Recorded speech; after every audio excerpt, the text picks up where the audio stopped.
Welcome everyone. This is the finals of the PlayStation Dojo Fighting Fest for Soulcalibur. My name is Eternal Dragon. Welcome all.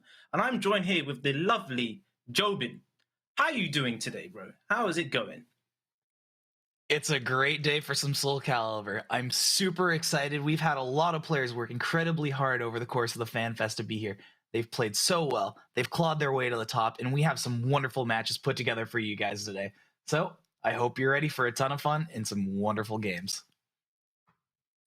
That is right. We have had a quite a few players enter this Dojo Fighting Fest final, but it's all come down to this. Final players all up for that juicy prize, €500 and a PS5. That sounds good, doesn't it, Jobin? That sounds mighty good. It sounds great, and especially the fact that not only is just first place is the €500 and a PS5, we've got 250 for second place and additional for third and fourth. So it's awesome that we're getting to be here and experience the wonderful support from the folks over at PlayStation. That is right. So there was a series of tournaments before, qualifiers from all the regions of the EU, and all trying to get to this final bracket. So this is the top 8 bracket. We're going to go through some of the players, and we've got some staples when it comes to EU. Soulcalibur, Ganondorf representing France, Blade of Flame, UK, Pantocrator from Germany, and Kiev from France. Some really good names in this bracket. Who are you kind of looking forward to seeing today, Jobin? Yeah, so I mean, all personal favorites aside, there's a few I really enjoy watching. I'm a big fan of Ganondorf's as well, and his very unique playstyle. It's always a special treat when you get to see him go absolutely wild. He's a player who's great at exerting his more unconventional playstyles and really showcasing what a lot of people consider a character that's not traditionally fun to watch and making him fun to watch. Additionally, super excited for Kiev, super excited for Pantocrator, and really excited for your wonderful player and additional countryman from the UK.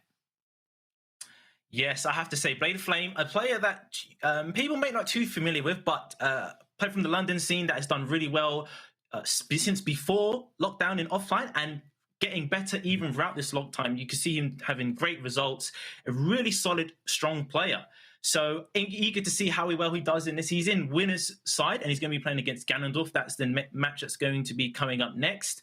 But yeah, man, this is going to be really good. And I noticed in the bracket, if you look at the players, even we got the lower bracket players as well that are fighting it out. But there's 2 people from France, 2 from the UK, and there's 2 from Germany. So in the lower bracket, we actually have Dexus and Momo as well. So depending on how that pans out, we might see them later on in this side.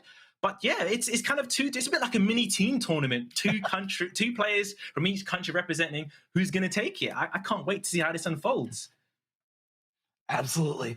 And the one thing I'm really excited as well, just kind of moving into this is just such a solid kind of send-off with 2 representatives from each of these countries. I'm very excited to see what comes out of the lower bracket. These are some great players. We briefly discussed it earlier. In the upper bracket, we have winners from all past events or players who have great legacy behind them. And that being said, we're in for a real treat, and I'm very excited to see these players clash for the first time in a long time.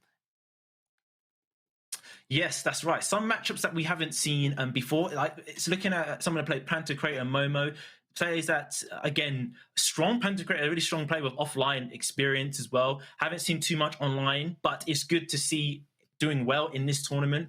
Kiev, everyone knows Kiev as well. We might get the potential rematch of Dex and Kiev. They had a kind of little rivalry going on where in the last PlayStation tournament, Kiev took it 7-6 over Dex's. They've gone back and forth in some other tournaments as well. But we might be getting a run back here, potentially. Who knows? There's a lot of big sword representation in this bracket, isn't there? Yeah, absolutely. And fighting Kiev is an absolute nightmare, to be honest. Like, his control of that character is phenomenal. He's, demonstrated time and time again that he's a top player in this game, has a wonderful legacy for a reason. And Ganondorf as well is absolutely a terror to fight. Pantocrator, he's incredibly talented, one of the best Siegfried players I've had the joy of meeting back in the offline days and always getting to watch. So it's always something I'm excited to see, is when you get to see Pantocrator's very unique playstyle and just really pushing a lot of his oppressiveness, and his control of neutral is honestly unparalleled amongst a lot of the Siegfrieds out there. Yes, absolutely. I would agree. So yeah, this is a bit about some of the players, guys. Remember, PlayStation have been running the Open Series events many weeks. If you want to get involved with that, head on. Just turn on your PS4. You know, you can do it straight from your console, or make sure you go look at the link below, compete.playStation.com, and you can participate in all these fighting game tournaments. There's many, if you know Soulcalibur not your thing, Street Fighter is going to be coming up as well. That's going to be coming later on. There's Blaze Blue, there's Mortal Kombat. So there's a lot on offer depending on no matter what game is your preference, whether it's 2D or 3D. So yeah, a lot to look forward to when it comes to these online series. And shout outs to PlayStation for putting on this finals and giving players a taste to kind of get that big prize pool, that PS5. You know, they've been hard to get a hold of. You know, so who is going to take that, man? I can't wait to see this. I'm in the same camp as well, you know, and once again, huge shout out to PlayStation for putting together the Dojo Fighting Fest. And, you know, like Eternal Dragon mentioned, it's been hard to get a PlayStation 5. And honestly, if you win this event first place, I think you've earned it. You have 2,000% earned your PlayStation 5. And for those of you guys watching at home, you know, I really want to establish that you can, if you've got a PlayStation, you can hop in to these tournaments. You can be a part of it. You can potentially win 500 euros and a PS5 and a lot more. Exactly. The accessibility is so easy now. Just PlayStation, go on it. You know, you don't have to go to an external website if you don't want to. Straight for your PlayStation, you get the updates there. And that's how you can really get your sort of dip your toes into that FGC straight for your console. You know, no more dingy forums. You have to kind of dig through to find stuff out now to kind of find out, you know, where is my local scene? Where are the other players coming from? You know, how do I meet other players and kind of level up? This all can be done through your console. So it's a good time to be a fighting game fan. There's a lot going on in terms of fighting games in the scene. So yeah, there's just a lot to be looking forward to when it comes to this. PlayStation dipping their toes in that, and actually there's more than dipping their toes in, and they've jumped full-fledged right into the pool and giving us a lot of content when it comes to these fighting games. Just looking at some of the players as well, we can see like the qualifiers. So there was a couple of qualifiers from each region. So Blade of Flame, he was the representative from the UK and Nordics. Tira player from the UK. Dexus was the second one. He was from that as well. Kiev, France, Ganondorf, France. And then we had Fanley, Pantocrator, Momo, and A Grove, which is from Greece. But here we go. We're getting into our first match. Tira versus Aswell, Blade of Flame versus Ganondorf. I'm excited. We've got Blade on that wonderful Tira, and then Ganondorf on Aswell. Let's see how this starts out. And most importantly, for those of you guys watching online, have a good time. Let's enjoy this.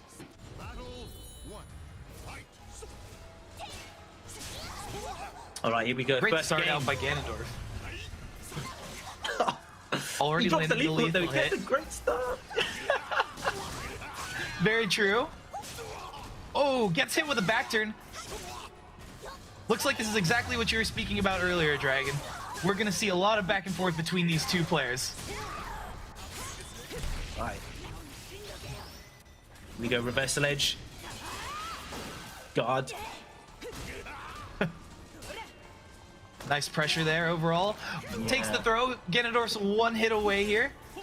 Currently in sword, he's got access to some faster moves here. Goes for the stance transition. Gets the GI. They knew the string. Oh! Oh, excellent work. I like that little step. You know, it's about your timing. Not always like when to do, how you move moves, like when in the timing. But Blade of Flame mixed up the timing, got Ganondorf to duck, takes the first game. Absolutely. Gets the launch, back up against the wall. Big pressure here, gets hit with the Axlo. This is going to be a bad spot to be in here. Big damage. Ooh. Nice start. Great duck and punish there.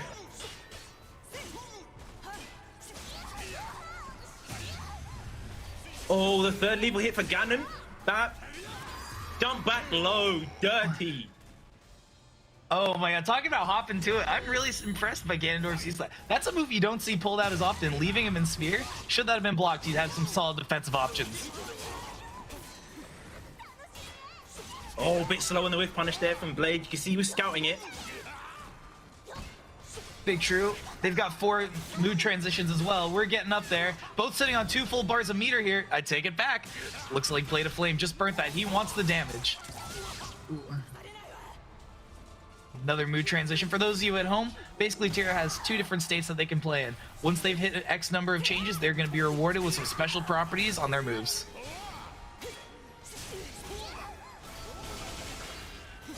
Pressure and Soul Charge just runs out for Ganon. Gets a combo. It should be dead, and it is. Ganon 2 rounds up to 1. Very true. Blade of Flame about to come in here with 2 full bars. Gotta be careful. Look at this defense and patience there. They're really sizing each other up. Ganondorf fishing for sword, wanting access to those fast moves. Back to spear. Nice headbutt to 4K. Ooh. Oh, It's caught midair. no. Great soul attack.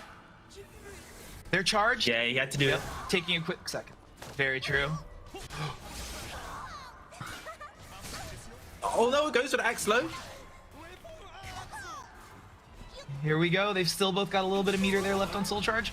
Gets caught. Nice. Looks like he's gonna end this in spear.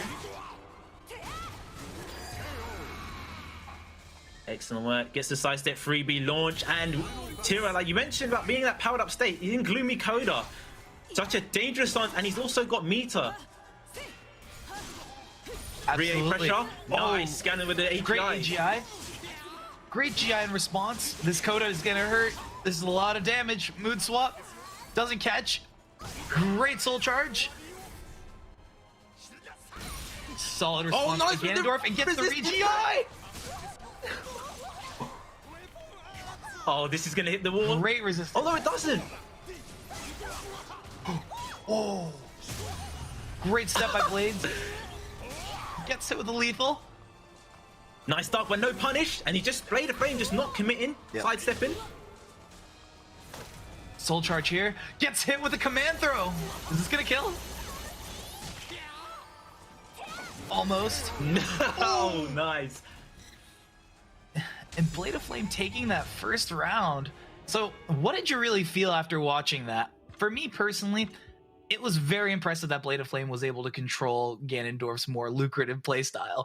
You know, he was matching his tempo, he was matching the pacing, and most importantly, you know, he was matching a lot of Ganondorf's jumps and able to fully utilize a lot of those more interesting situations where you hit an aerial opponent. Ganondorf likes to jump a lot, and it looks like Blade of Flames was ready to catch it. I agree. You mentioned about his playstyle being quite crazy. As soon as we started, lethal hit, lethal hit, lethal hit. Just it was just so fast paced. But like you said, Blade, rather than sort of backing off and slowing it down, he matched it, and we didn't see much kind of distance spacing. It was all up close, all personal. They had a few combo drops for Ganondorf that might have had a difference later on, but I like Blade of Flame's time. He wasn't always pressing when it was his turn. Right, okay, he was going sidestep, he was ducking. Nice work there. Oh, gets hit with the Axlo right at the start there. All right. And again, one thing that I really think that Blade of Flame has done very well was being super, super cognizant of their movement. They've been consistently stepping and getting behind Ganondorf any opportunity they could find, and that's saved them a lot of headache from the pressure that as well as the character can put out. Absolutely. Good position with Blade. Didn't want to commit on the whiff punish, but just runs up and throws. What's the Oki? Ooh, big lethal Bad hit. spot now. That's out. He's gone. See ya. Oh, man. Just like that, man. Your fortune can change. Blade of Flame was in control. One lethal hit sends him out. Very true. Oh, man. And the one thing as well is that Blade of Flame is still playing incredibly dominant, but now we're seeing Ganondorf being a little bit more careful. And one thing that Blade of Flame was doing really well in the first match was just mixing up the pressure and really throwing him off with a lot of those throws. Absolutely. Soul Charge now. Both of them powered up. Doesn't pull the trigger on the string, but goes for the low. Oh, weapon arts. All right. Back against the wall here. Gets hit with another one. Coming into a back and axe. Great block. In sword, he's got to be careful. One hit and catches him. Very nice. Brilliant. Nice to jump in X low. Oh, I like the time. You see this is fishing for that, just waiting. Goes for the soul attack. What's the Oki? Stays on the ground, but Ganondorf gets up and blocks half of the string. Back up. Oh, gets caught waking up. One hit away here. And they knew the Brilliant. string. They knew to duck the second hit. Blade of Flame is on fire. This is a match that he can come back with and is demonstrated previously. He is not afraid, knows the strings, and knows when it's his turn to play and when it's time to counterattack. Great GI. Nice. Chucking the spears, goes into the axe. The mix up. Oh, it doesn't finish the string, goes for the throw. Ganondorf just running up and hitting him in the shins. Not like this, weapon arts, but Blade's got Coda. Oh, just catches him stepping. Axe. Nice work. 3 rounds to 1 for Ganondorf. Good comeback there. All right, so we're going to be 1-1 there. Yeah, really good match from both of them. The pace was still quite fast, but it seemed a little bit down, like one level. But I like that how they're mixing up their timing of these moves. So rather than just, right, I've got the Oki, he's gonna stand up, I'm gonna go lower mid. They don't do anything. And we're seeing the crouch mix-ups where he's just crouching, standing up, and then going low. And it's sometimes it's not about, oh, what move do I, you need to use. It's about using a move that might not seem great, but you're got in their head now. You're making them flinch. And when you see anyone going into crouch mix-ups or just crouching, it makes them do something. So great work to both these players with their timing on mixing up these moves. Definitely, and like as well as a player that's like pretty nasty. If you're in crouch state with that character, you have some unique options. You're either gonna launch them into oblivion, hit them with some quick of that swiftness, and then most importantly, gives you the access to really mix things up and come out of it in a different stance with access to different weapon arts. And it puts the pressure on the opponent and really gives them one more thing to hold. Ooh. And there you go, just like that. Blade of Flame consistently stepping and ducking, so impressive. Oh, a bit slow on the lethal hit though, and then Blade makes him pay for that. Speaking of lethal hit, bat. Oh! Great reverse sledge, time to guess. Rock, paper, scissors. I'm guessing B. And I was right there.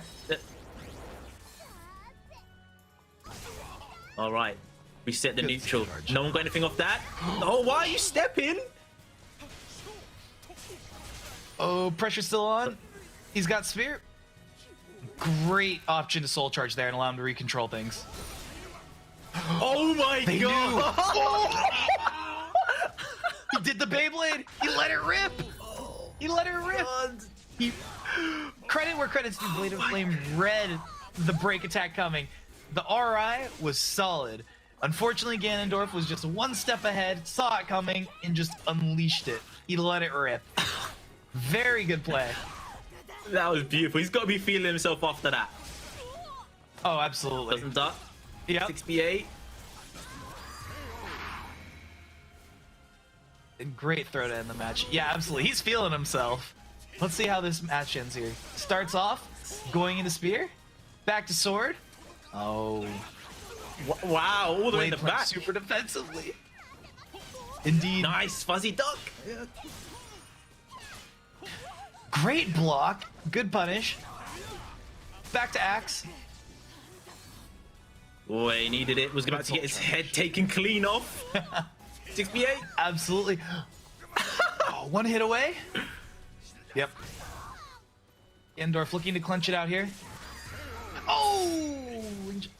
Gets caught with the 6B to end things off. Oh, man. I'm going to say it. Tobin, you were right. You were so right about his jumping. The amount of jumping that Ganondorf does is so much. It's absolutely true. Like, Ganondorf loves to jump. Ganondorf loves to go for just the goofiest mix-ups, and he likes to play. Like, Ganondorf is a player, like, you can feel him having fun. Like, he jumps a lot because he makes us jump watching this. It's a great, great time. But, credit where credit's due. Like, watching, like, Blade of Flame play as well as he does, like, I want to, like, point out the fact, like, they are so in tune with his as-well knowledge. They are ducking, they are punishing, they're staying consistent, and, like, honestly, I have never seen some of Tira's tech ducks used in that manner. Like, the knowledge is there. The man's got to be a scientist with how much he's been lapping this matchup.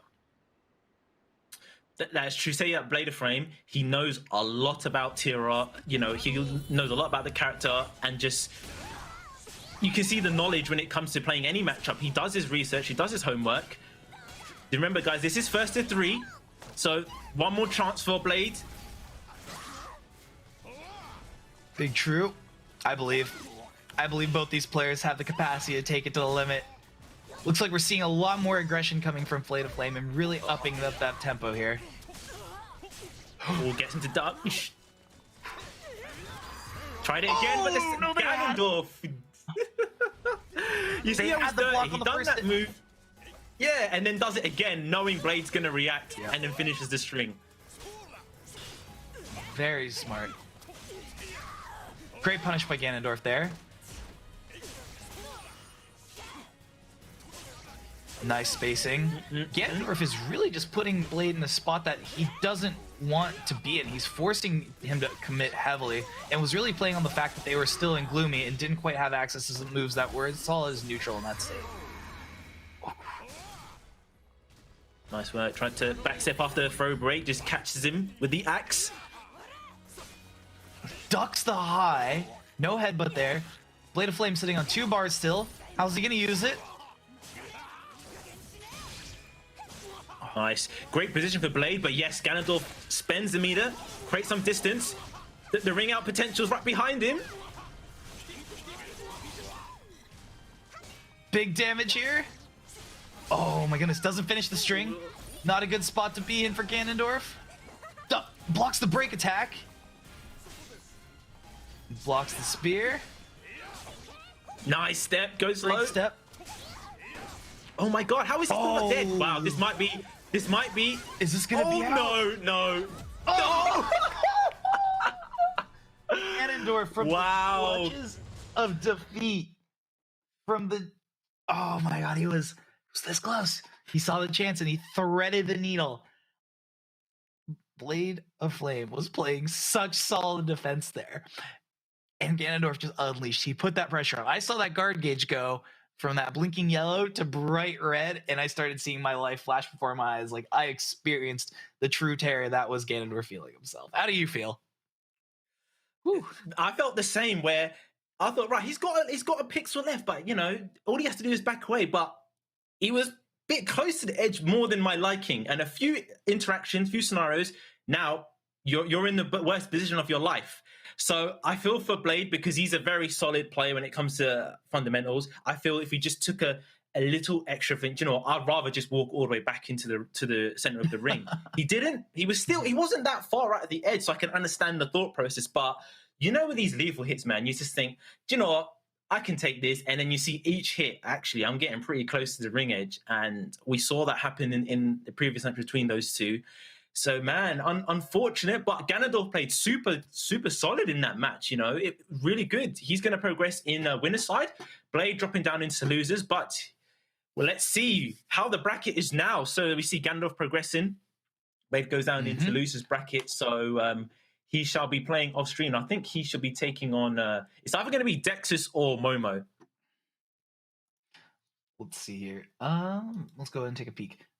Don't see it just yet. I'm sure they'll get an update there. But, you know, with Pantocrator and Keith coming up, I want to get that into the second. But, you know, I really want to say, like, Blade of Flame did really, really well when there was any form of longer match. Like, the matches that first one went longer, he did so well because he was able to hit Coda. The rounds that tended to go longer without just getting absolutely smacked down, he was able to start building up those mood changes and really give him a solid advantage.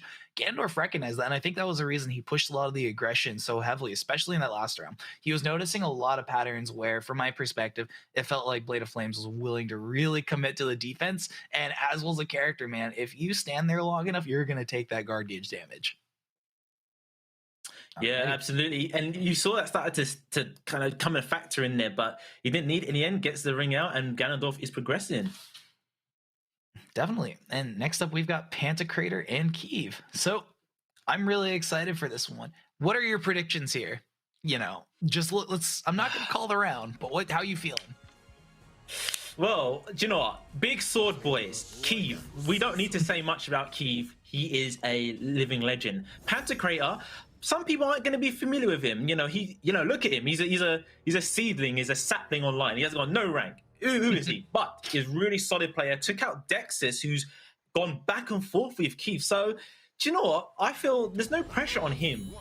I think he's going to do something well. We'll see. Oh my goodness, Keeve starting off, controlling the map. You were right. It's big sword season with these two characters. If we're going to see any potential long-range combat, it's going to be from there.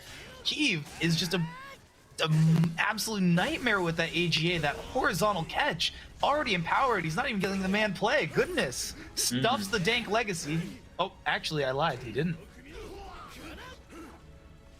No ducks, but he can't. Great What is this? Kung Fu choreography. He jumped the low. He jumped the low. Pantocrator had him in a solid mix-up there. And what if Keeve just said no? I don't think I will hold that. Yep. Nice, yeah, Keeve is waiting for that. You're going to finish the string. Nice, gets with the Soul Smasher, puts him into that state where he gets access to one Soul Charge move. Terror Charge time it is. Gets the flip. Great defense by Pantocrator here. Gets the mix-up. Big damage here. Oh my goodness. Nice. Gets the GI. Plus frames. Wow, Panto's still in it, man. Defense. The defense. Oh! Gets caught with the AGI off the bubble, man. Pantocrator was just really pushing that offense, but Keeve was just one step ahead. He's so solid. Gets the lethal hit. Wow, more than 50% gone already. What?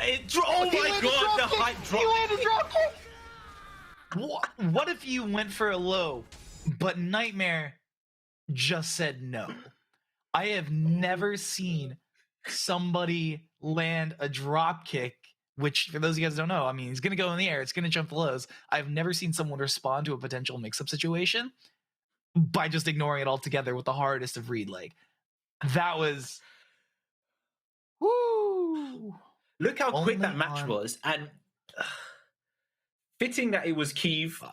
I haven't seen that lethal hit maybe once before this. Keeve does it. It's in the law match, Siegfried versus Nightmare as well. Extra little bit of spice to that. Wow, he just got booted in the face with the metal armor. Just all right. I like this, man. Let's go. Pantocrator, you know, he was playing well, but Keeve, man, that match was so quick. It's like, what even happened in it? Definitely. You know, you mentioned some spicy matches, and only on PlayStation's Dojo Fighting Fest are we going to see matches as spicy as this. Great call out there. Pantocrator starting things out a little bit more aggressively. Great duck. Oh, he spins out of the lethal hit. Nice option. Great Went reverse so they should not deal with the mix-ups.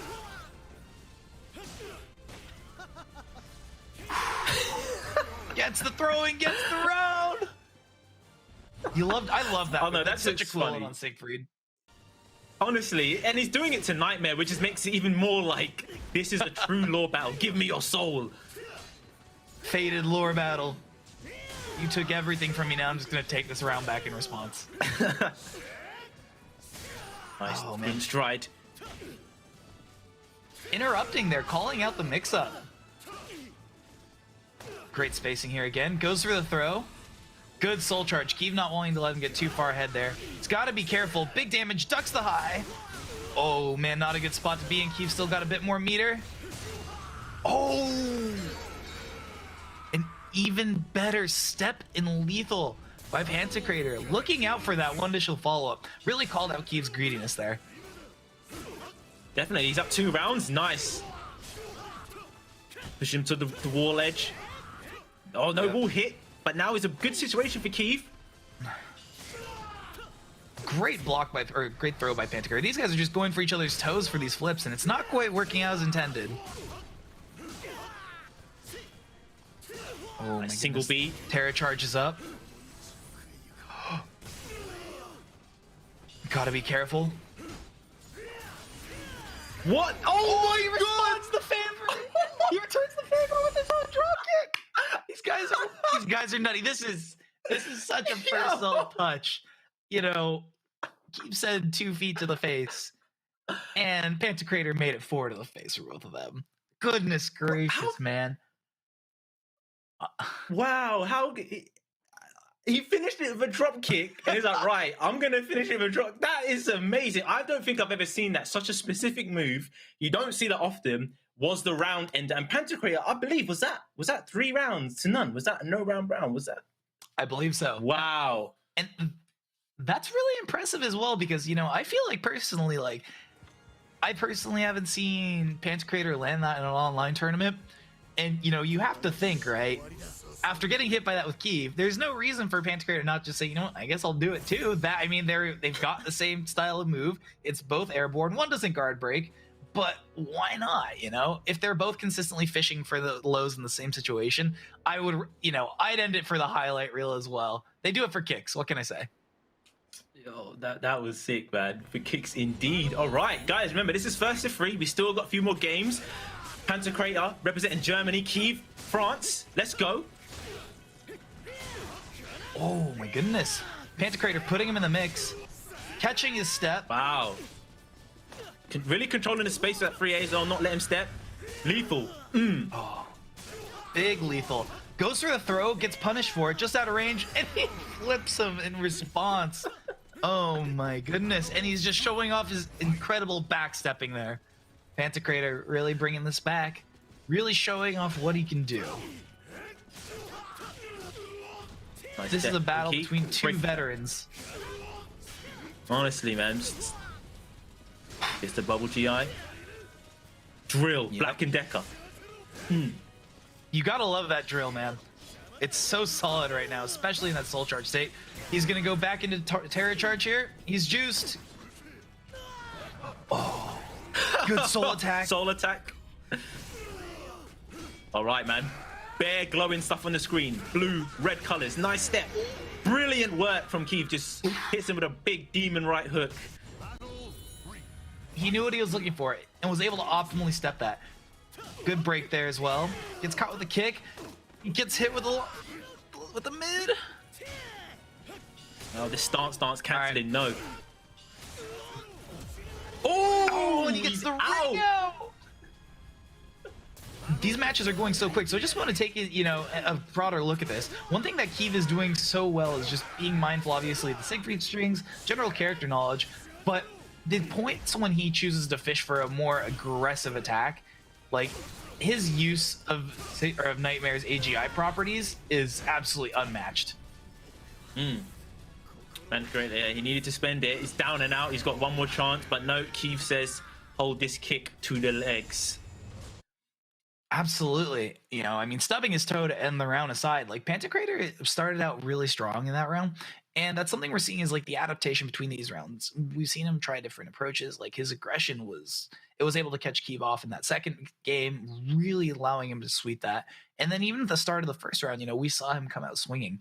I think the adaptation from Kiev from more of Pantocrator in more of that neutral range, from all right, I'm going to play this game and, you know, getting caught one too many times or getting stepped and punished heavily, Kiev's knowledge was able to counteract that significantly, to more of a, all right, if Kiev knows all the strings, really putting the pressure on and just not letting him get a chance to play his game. And that was, you know, phenomenal. How are you feeling about it?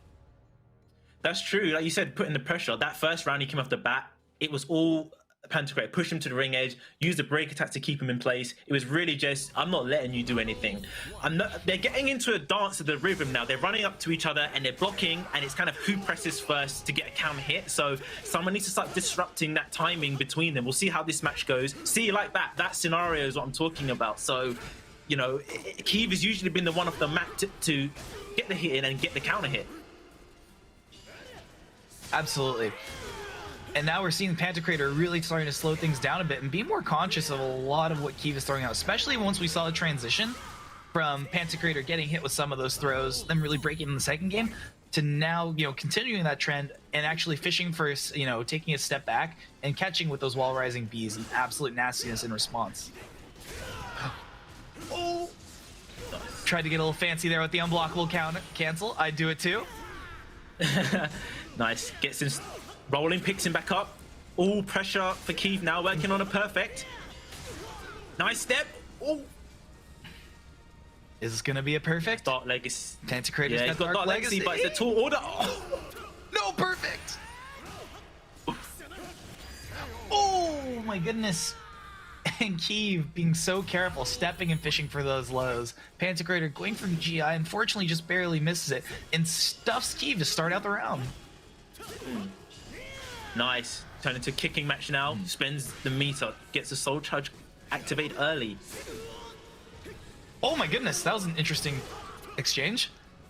Great use of Pantocrator in the scramble to really take advantage of that. Follows up with the Ace Light B into K. Oh no, he's going to be out. Oh, he's just in. Now he's out. All right. Oh my goodness. On this day, Nice the Soulcalibur gods looked down and smiled upon him and said, you know what? Not today. But today, he's getting hit with this critical. That's the start that Panto needs. Good life lead. Halfway there to Dark Legacy as well. Indeed, that's going to put him at 6 out of 12 there for that early Dark Legacy. Keeve stepping to match Pantocrator's steps as well and really staying on par. And he's getting hit by another CE. He's landed 2 hits this round and both CEs. Just now he's back in the game as well. And he's got early Dark Legacy. This is big. This is big. Oh, the mix-up. He's going to get the round. Wow, he did 2 moves and then 1 mix-up. And he's dead. Oh my goodness.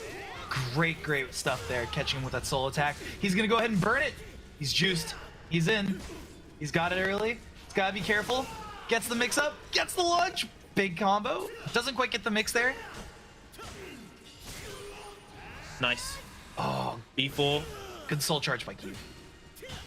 Oh, I'm getting anxious now. Keeve needs a ring out. Indeed. This is a tough situation to be in. Pantocrator, they're both 1-1. Oh, and he gets the Dark Legacy. The Bubble Boy. I cannot lose. I cannot lose. He is still in it. My goodness, my chest. My chest. Wow. Oh my goodness. That was, Guys. talk about a nail biter, especially. Go ahead, Vic. Go ahead. I need a breather after that one. Wow. Yeah. Very impressive. We're seeing like Pantocrator, again, a name not as widely known as Keeve, but representing Germany. He's showing that he's a strong player, a solid offline player that has been in the scene for a long time, Siegfried specialist, and he's going toe-to-toe with Keeve. So it's great. We're getting some back-and-forth match. Big sword boys. Like you mentioned about the flow of play, we're seeing that that timing started to break, where they're running up to each other, they're both blocking, respecting each other, who's going to press first. A bit less of that this match. And I'm really surprised at Tanto's defense, man. Just, he got bust up for that round. He landed 2 CEs, 1 slide, and that was his round. But he had to take all that aggro before that. And that's your composure. You might be down and out, but you've got the resources. You've got Dark Legacy. Remain composed, and you can bring it back. And look, 2-2, final game. We might send Keith to losers. Indeed. And you know, the one thing really that was super impressive here is just seeing how much Pantocrator's been able to stay in. And Keeve, absolutely a force to be reckoned with, and you can never count him out. Always at this last hour is when you see him really power things up. Ooh, that's right. Great cancel there with the empty Grimstride. He's trying to get Pantocrator on his toes, and I'm definitely feeling a lot more mix-up potential from Keeve here. Seems like he's trying to fish a little bit more how do I put this? He's trying to fish a little bit more for looking for those mix-ups and really trying to catch Pantocrator out on counter hits. That's about the 3rd time we've seen him not finish a string here, and really looking for it. And he gets rung out. Oh my goodness! Damn. Potential final round here. Yeah, this is exactly what Panto needs to send Keith to losers. Early start. Keith has now spent 1 of his meter, but you know, my name is a battery, so that don't really mean anything. Oh my goodness, this is anyone's game here. Gets interrupted. Keeve still has Terra Charge up. He's got access to 1 big empowered move. Oh my god, Panto, 1. Did he tech? Oh, he gets hit anyway? That's it, he had to spend it. No life. Yep. Can Keeve come back? Oh, he's dead. No! Oh my god! He's gone. Pantocrator, 3-0, solid response. Comes back from that, comes back from the jaws of defeat again. These matches are getting so close. How did you feel about that matchup overall? You think that felt like it played out pretty close to how you were expecting? Or were you pleasantly surprised? Do you know what? I said Panto, he's going to surprise people, not because of just like, it's Keeve. So rooting against him is kind of like, well, he's probably going to take this. But now, if you didn't know Pantocrator from Germany, you do know him now because He sent Kiev the losers, and it wasn't like there was loads of, I don't want to say cheesed out of loads of ring outs. He was fighting him fundamentals for fundamentals, toe to toe, play style for play style, adaptations. We saw he was taking it to Kiev. It didn't matter that it's Kiev. He's, Panto's experienced. It doesn't matter. Having that first 2 quick rounds and having the ring out, he's got a lot of confidence now. So the fact that he's got that grace, he's put Kiev into losers. We're going to have So Ganondorf versus Panto in the winners finals. Excellent work. We have 2 killers now in losers side. So yeah, I love the fact that after Panto got kind of dominated in the first game, he answered back with his own 3-0. So now that momentum is gone, it's not about snowballing now. It's all right. I've just answered back. And the fact of he was matching him toe to toe in all of it, and he was reading the situation well. Key ring outs to get him back in the game, content with his defense when he was down on life. You know what? I'm just going to hold this defense, strike when the time's right. He came back when he was down and out in that round with the 2 CEs. So excellent work, man. I'm enjoying this so far. Absolutely. And I think kind of to your point as well, the one thing that was really, really solid, and I did want to go ahead and reestablish your point. If you don't know about Pantocrator, now you do. He's been a veteran in the scene for a long time, from Germany. His Siegfried is nasty. He can hang with the best. He's been hanging in the best. He's a legend from back in the day. What can we say? And it's, really great to see these 2 players being able to be here on PlayStation's Dojo Fighting Fest with us for Soulcalibur 6. Most importantly, I want to call attention to the fact that round, where you were right, he landed 2 hits, and then the CE's that was huge because he gained so much of his early Dark Legacy stacks. For those of you who don't know, each time that you go ahead and hit that in a match, you gain additional, I believe it's 4. Correct me if I'm wrong, chat.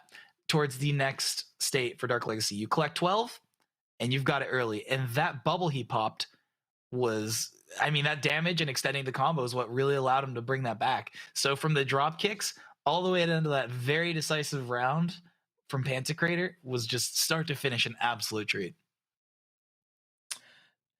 Yeah, even a drop kick. I think that needs to be clipped or be on Twitter. Answer back with the drop kick for drop kick. So it's you're fighting Kiev. He's dominated your first game with a drop kick, pretty hype ending. He does it back to you. That is beautiful, man. That is amazing. That match was sick, and I love the fact that just in the lore of it, it's a Nightmare vs Siegfried. Then the armor's got smashed off, and it's the same guy on the screen. I just love this game, even not just the fighting, it's the other things around the stage, the lore. So yeah, man, that was entertaining as hell. Up next, we see Ganondorf putting in work in the first game, Pantocrator, France versus Germany. Ooh. This is going to be a good match. I think so as well. And Ganondorf has shown the ability to hold his own against some of the best Siegfrieds in the world. It's something matchup he's got the experience in. Now, Pantocrator is kind of a different beast. That man is simply built different. He's going to bring everything he can to shut Ganondorf down. And I do believe that this is kind of going to see what we're going to be starting out with the first match from, Blade of Flames. If Ganondorf comes out nutty, I think that if Pantocrator is able to hold him down, lock him down, and make him play good old, honest, neutral, small caliber, he'll be in a good spot. Alternatively, Siegfried does have some range on as well in certain situations, depending on the weapon. And that will be an interesting point to how they play this counter hit fishing game. And essentially, a lot of this is going to come down to how much of knowledge these players have of each other's characters. If you know when to, appropriately step, which they do, fishing for the lethal hits, and especially with as well as ring out potential in Siegfried's, these matches could go either way. These are top players in their respective fields. Absolutely. Like you talked about, stage will come into factor. Most of these players are staying with the same character. So if I remember rightly, you can pick the stage as long as you stay with the same character. So it's a factor when it comes to that. None of these players are messing up any secondaries, nothing like that. To give a little update on the lower bracket, so we saw earlier Blade of Flame drop down into losers. Dexus took over Blade of Flame. So unfortunately, team kill for my UK boys. Dexus progresses on. So we might be getting that rematch between Dexter and Kiev, but Kiev has got to go against Momo, Shanghua player, I believe, from Germany. So he's still got a tough match on his hand to get through. And yeah, so in terms of the countries, we've got UK eliminating itself now. We're going to have one less French player and one less German player. But I love the representation. You usually don't see it so balanced like that. But, this is looking like a really entertaining tournament. Remember, this is the Dojo Fighting Grand Final, but there's been loads of Open Series tournaments, and there's going to be more as well for Soulcalibur. Whether you play other games like Street Fighter, Mortal Kombat, that will be coming up later on as well. There's always tournaments to enter. So shout out for PlayStation for really going in with the FGC, and the fact that you can join straight from your console can't be said enough, where you don't have to try and find online for, how do I find my local scene or my region? Just turn on your PlayStation and then you can start connecting with people. And then from this, you're going to start having rivalries. You're going to be like, hey, man, let's get some games after. So this is where it comes in, and PlayStation really kind of putting the film with the FGC and making people kind of get their first taste, because sometimes people's first taste can be as random as your mate plays a game or you entered an official PlayStation tournament. So yeah, man, let's go. It's good stuff. And don't forget, first place winner of this event is going to get the coveted PS5 and 500 euros, as well as other prizes for the other players. That's a lot. I mean, apart from the clout and glory, PS5 is pretty nice too. And coming into this match, we've got Ganondorf and Pantocrator. This is going to be a good one. I'm not playing any favorites or anything, but I think we're going to have one of our favorite matches of the series. Can be explosive. Is it going to be as fast paced off the bat? That's what I want to see. How is the tempo going to be at the start? You see, I said tempo as well, just to throw a little thing in there. They're going to go wild. They're going to go feral. I think that's what's exactly going to happen. Once someone gets knocked down, the blood's in the water. I will be surprised if we see much blocking. I kind of agree. Yeah, like saying that, Ganondorf on the defense early. Doesn't want to hold the mix up there at all. Just opted to hit all around him. Goes for the ring out. Solid punish. Yep. Good step. That's a good chunk of guard gauge damage. Stuffs Dark Legacy with Axlo. Oh, the hard read by Ganondorf. The Pantocrator was going to go back in his stance to continue that mix up. Great knowledge there by both of these players. Flips him over. Oh, he's tucked to the back, but no punish from Ganondorf. But anyway, get something with the second hit. Great block. Lands the Axlo in return. Be careful. Good interrupt. Great punish there. Yep. Back to Axe. Gets the launch. And that's going to be the round again. This is exactly what we were talking about. If Pantocrator's not able to lock down Ganondorf's absolute, absolute passion and wildness in gameplay, it's going to be very difficult for him. Oh my god. Ganondorf, like, he's on the offense. As soon as he goes to defense, he's ready for that punish, man. He was... Oh, man, Ganondorf, man. Sitting pretty. 2 rounds up. Excellent life lead. He ain't got to commit. He ain't got to do nothing. He can't keep getting away with this. Oh, he catches the back step again. Ganondorf is absolutely wild. And like, you really have to give credit where credit's due. Knowing the specific punishes for, blocking the overtoss or flips and responding with a CE in turn, knowing that he can go for a 6B in response to, Pantocrator 1 to step back and Siegfried, go back into the stance mix-ups. You think everyone's got a game plan until you get hit by Aswell's axe in the face, and that is something we saw especially well here. I like Ganon is he's good at reading the back dashes when people are trying to get away and using the axe to chase him down. Good option to stop Siegfried from employing his mix-ups. And Ganondorf's aggression, but he's kind of, while he's being so aggressive, he's ready to switch to defense. You see how he's on offense. As soon as he was ready to block, yeah, he's going to throw me. That CE was ready. So excellent work. But Panto's been in this situation before where he got kind of dominated in the first game and came back. How is he going to adjust? Is he going to change the tempo? I didn't see what stage, but is that going to come into effect as well? Now we've gone back to the stage which he 3-0'd Kevon, and I think the walls really helped him with that. Absolutely. But, Ganondorf as well is a character that can definitely benefit off some of those walls. Not quite as much as in past seasons, but it's still something you need to be very cognizant of. Great duck and oh, doesn't get the punish. He gets answered with a lethal hit in response with his own punish from Pantocrator. Yep. Blocks the reverse ledge. Great step for the follow-up. Oh, gets the wall hit, but no, he wasn't ready for it because the distance was a bit off. Oh, no Axlo just on a hit throw there. Catches the second hit of the RE. He's got to be careful, Dark Legacy. Break attack and clutches it from Jaws of Defeat again. Ganondorf just thinks no health, no problem. Whether he's got, you know, one hit away or full health, he's so willing to commit to some of these ballsy plays. And it's been paying off for him in spades today. Yeah, you're right. Look, he's stopping everything. There it goes. He doesn't see punish, but gets anything anyway. Ducks, yeah, he was ready for that, and he's got Flash Engage. Wow, man, this is a gift from the gods of the Ganon. 2 rounds up, 2 meters, red gauge. What else is he missing from this scenario? Oh no, here we go. The CEs. Pantocrator's juiced. He's got 2 full bars. If we see a repeat from earlier with 2 CEs, full Dark Legacy early, I think Ganondorf's got to be a lot more careful. Oh, Pantocrator with meter's a very different beast than Pantocrator without meter, as he's demonstrated today. Kicks, nice glow. Mix up again. Yep. Big heavy sword. Mix up. Jesus. You can't get hit if you keep them in the mix. Oh, Ganon didn't get a big whiff punish off, but nevertheless still get the pressure from it. Interrupts. What's the mix up? Great step by Pantocrator. Ooh, this is going to hit the wall. Gets the axe low. Yep. Big wall damage. Goes for the soul attack. Continues it. I didn't even know that worked. Wow. I love the little crouch into the launch.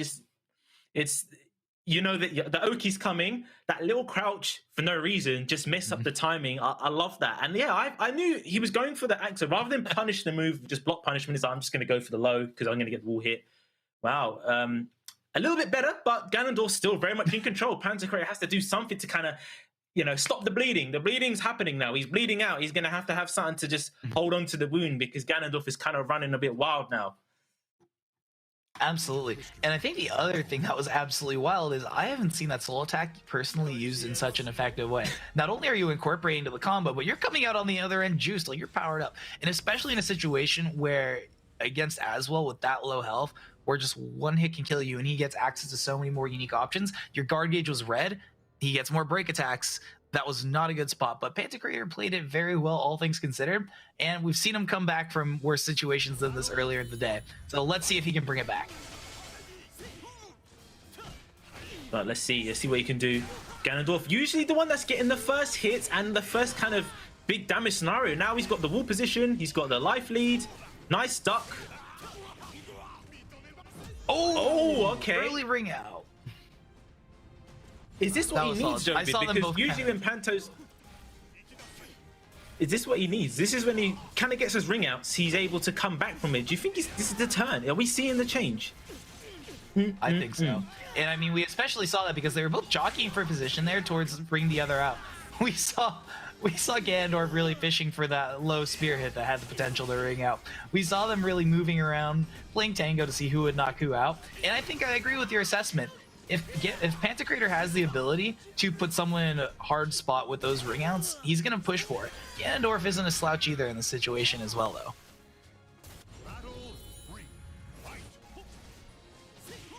Well, tried to get him with the 6BB.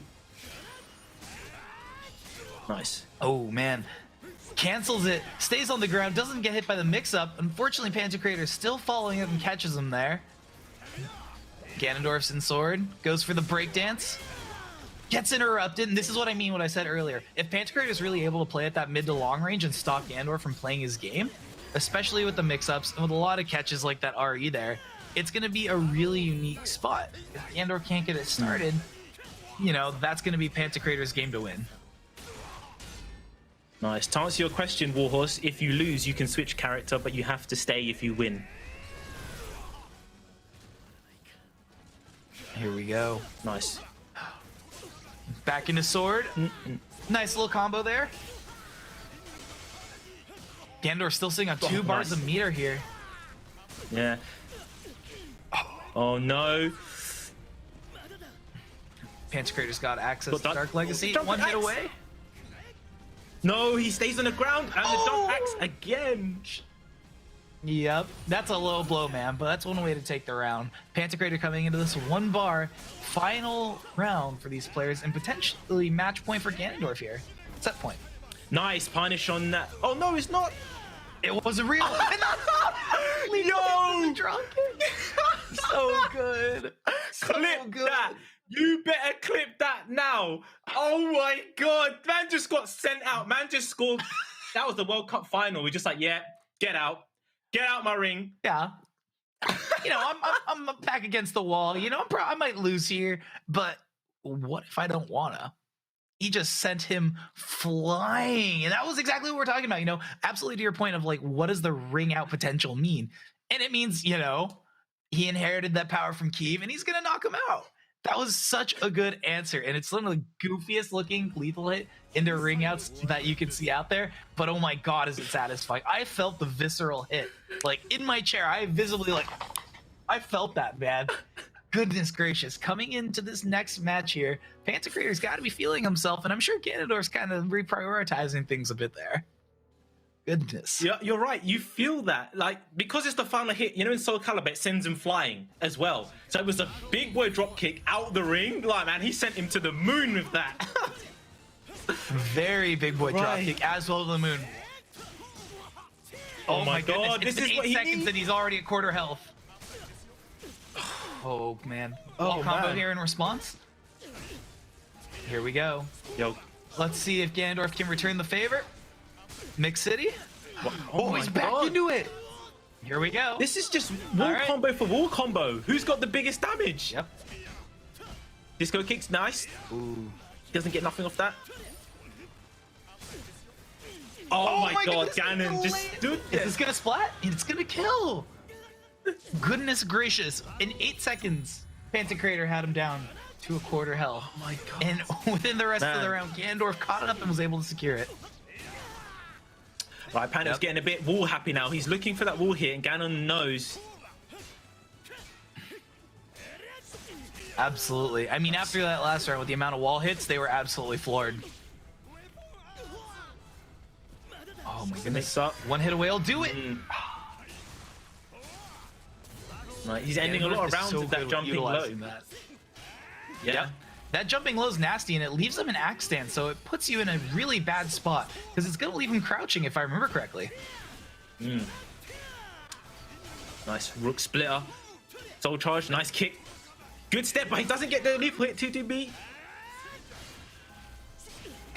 Good break attack there, and great catch. Here we go. What's the mix going to be? Breaks the throw. Back in the sphere. Oh, back throw. Ganondorf hasn't done weapon art spear in like 3 games. I know he's holding it in. Oh!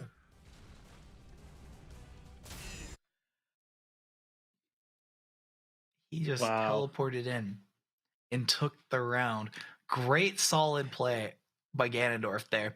Everything we essentially kind of wanted to cover with his ability to push that extensive gameplay, play like, you know, play a bit more aggressively, really shut things down.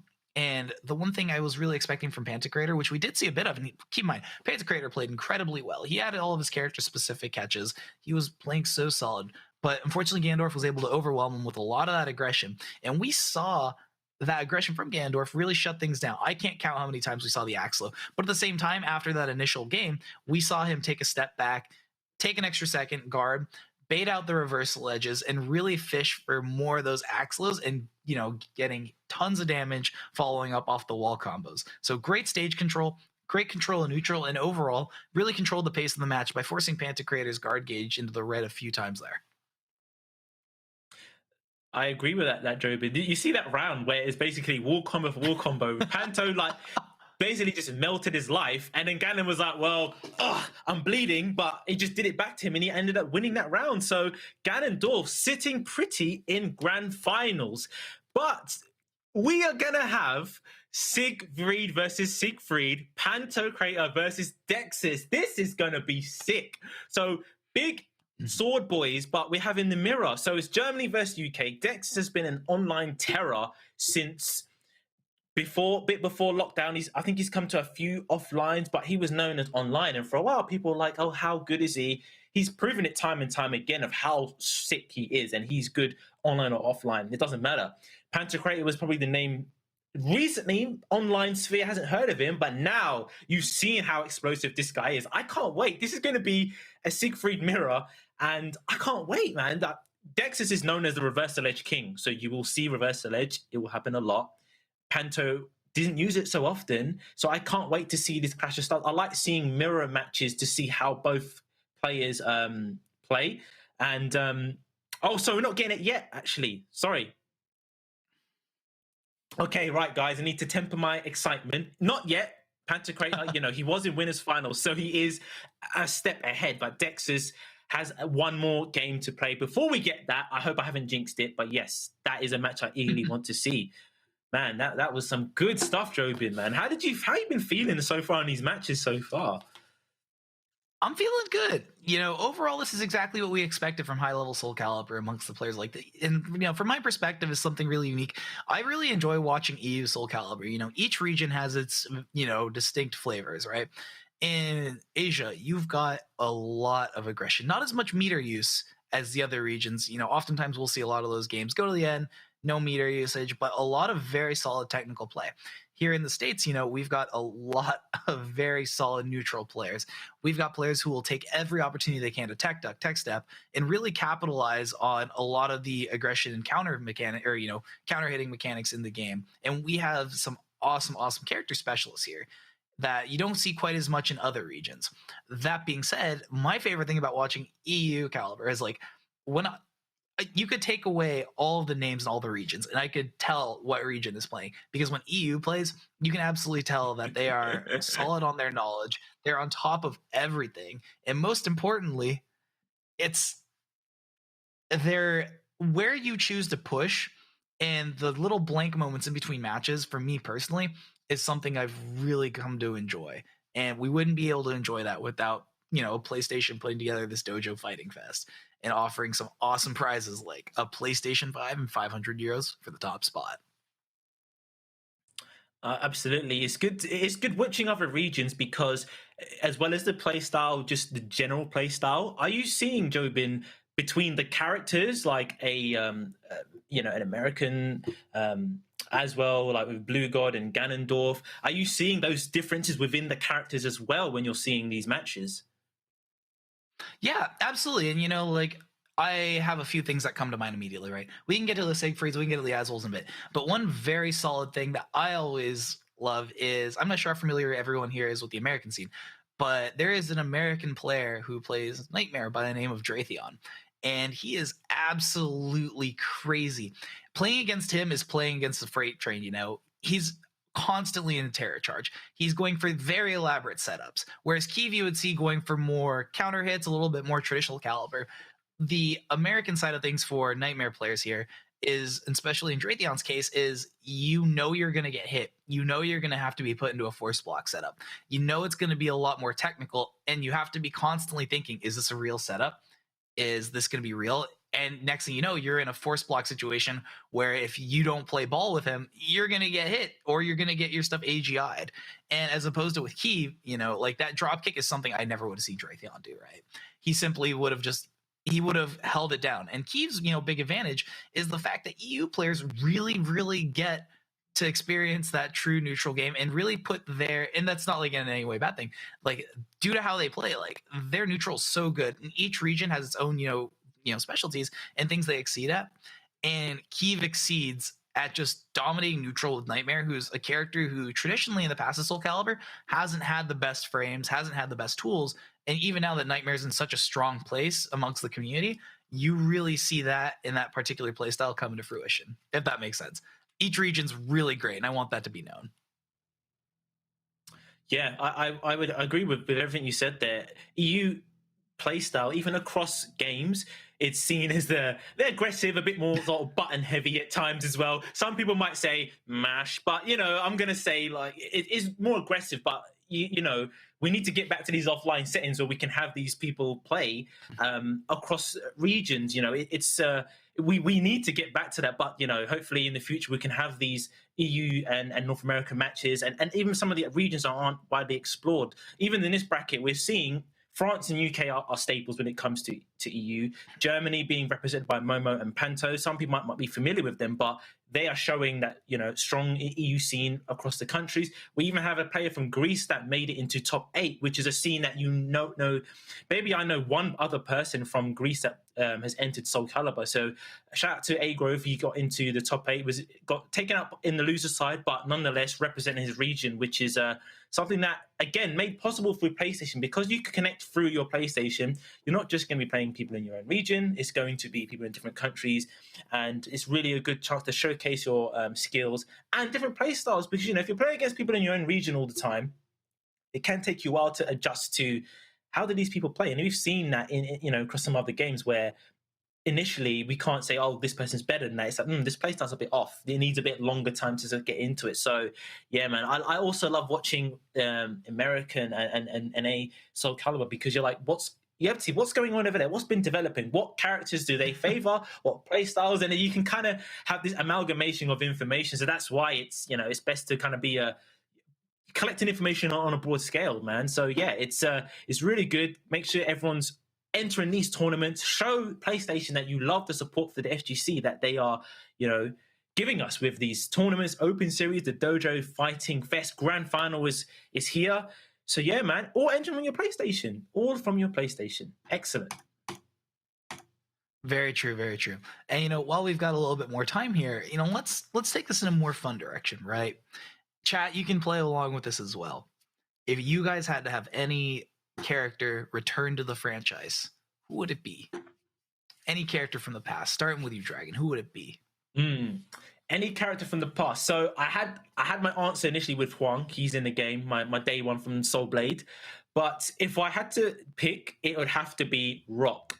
Bring Rock back, because I know we've got Ashraf and he kind of stole his weapon with the axe, but I'd have a place in my heart for the originals. So seeing them get replaced and then some of them brought back, I want to see Rock, because he doesn't need the axe. He's got the mace. Who just doesn't want the big mace club to just club people to death? And we've seen in the past they were more cloney, but now they wouldn't be. They would have different styles. So I'd want to see their take on Rock when you've got Ashraf. And we need more grapplers in the game. Some big body grapplers. That's what I want to see. You took the words right out of my mouth. As a fellow Rock connoisseur and Rock enthusiast, to quote my buddy Zephyr, I want to see those real wrestling moves. I want to see the elbow back. I want to see the foot throws. I want to see the throw loops. We need more grapplers. And something else I want to grapple with is the topic of just how expansive the PlayStation tournaments are. Not only are they doing Soulcalibur 6, they're doing MK11, BB Tag, and most importantly, they've also got Street Fighter running. They've got some awesome games here. What else do you play here apart from Soulcalibur 6, if you don't mind me asking? So I'm about that 3D. 3D is what I'm about. I love 2D, but Tekken, Soulcalibur, there was the Tekken Dojo Fighting Fest last week as well. So yeah, Tekken and Soulcalibur. I need to be able to move in more than one direction or then forward and back. 3D is where it's at. So I love the fact that, in the past, sometimes 3D was kind of wayward a bit, but, we've seen the rise of these 3D games. Soulcalibur has been the one that's been close to my heart for years. So Tekken is the other one. But, I love the fact that they are focusing on games across the board, because sometimes there might not be support in anime, for example. But like you said, they have Blaze Blue. They've got Mortal Kombat. They've got Tekken, Soulcalibur. So there's a lot of variety. So even if you think, I love watching Soulcalibur, but I haven't been able to get into it. I just haven't gelled with the mechanics.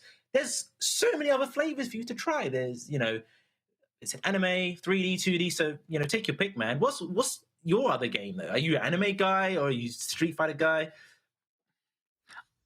I think I'll have to catch you up after that, but I definitely think after this match we'll have all the time to talk about that in the world. Moving into it, looks like we've got Keeve and Dexus here. You're going to get to see your fellow countrymen going up against the Nightmare himself, Keeve.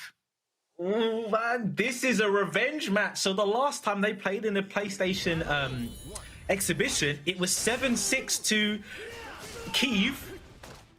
And to the final game, and they've both gone to the blood armor. I love this. Let's go. Oh, there's the reversal edges that you were talking about. Just the thing Dexus is known for that you had mentioned. Oh, gets caught with the low, goes for the throw. Keeping Keeve in a really interesting range there and playing incredibly defensively, all things considered. Nice. Keeve interrupting the stance. Double. Runs up for the bubble. Doesn't Plus duck it. frames.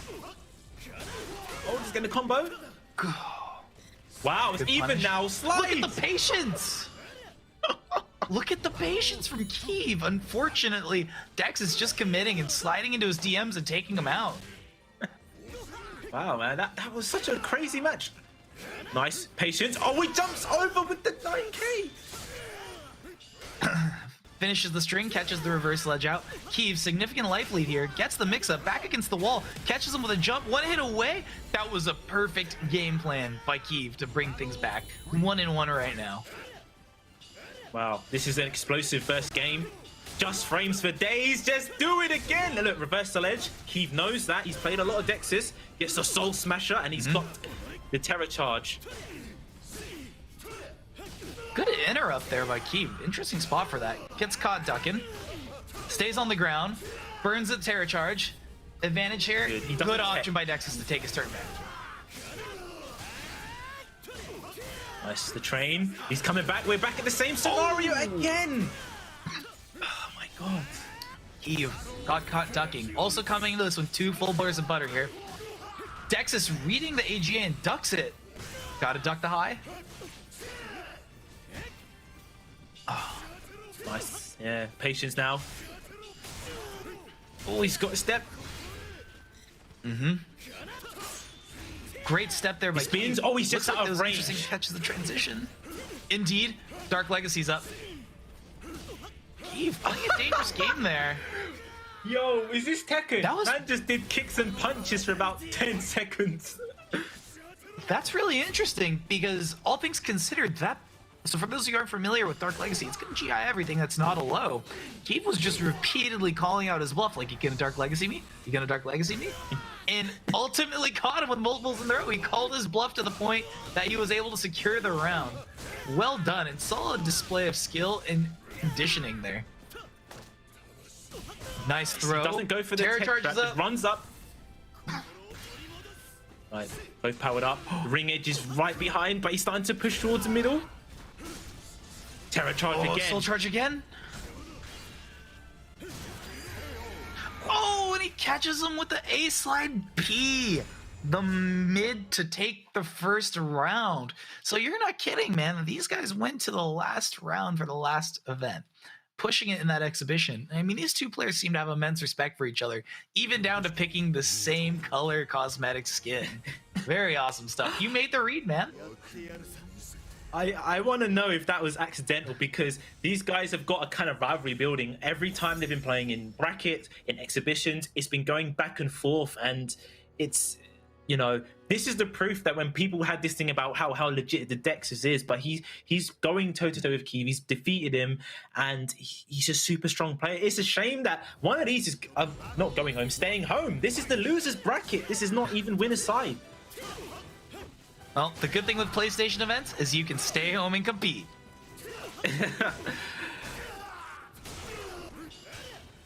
Nice tip range of the AGAs. Great use of throws by Dexus here. We're seeing a lot of that same kind of gameplay that really worked incredibly well that Pantocrator was doing, really fishing for a lot more throws and a lot more of those low throws for the back toss or front toss, seemingly. Nice. Good. Standing K. Oh, no, he jumps, so he doesn't get the full stun from that. Channeling his inner Ganondorf there. Yeah. Interesting. Keeve really slowing things down there and going for a lot of those lows, trying to keep him at bay.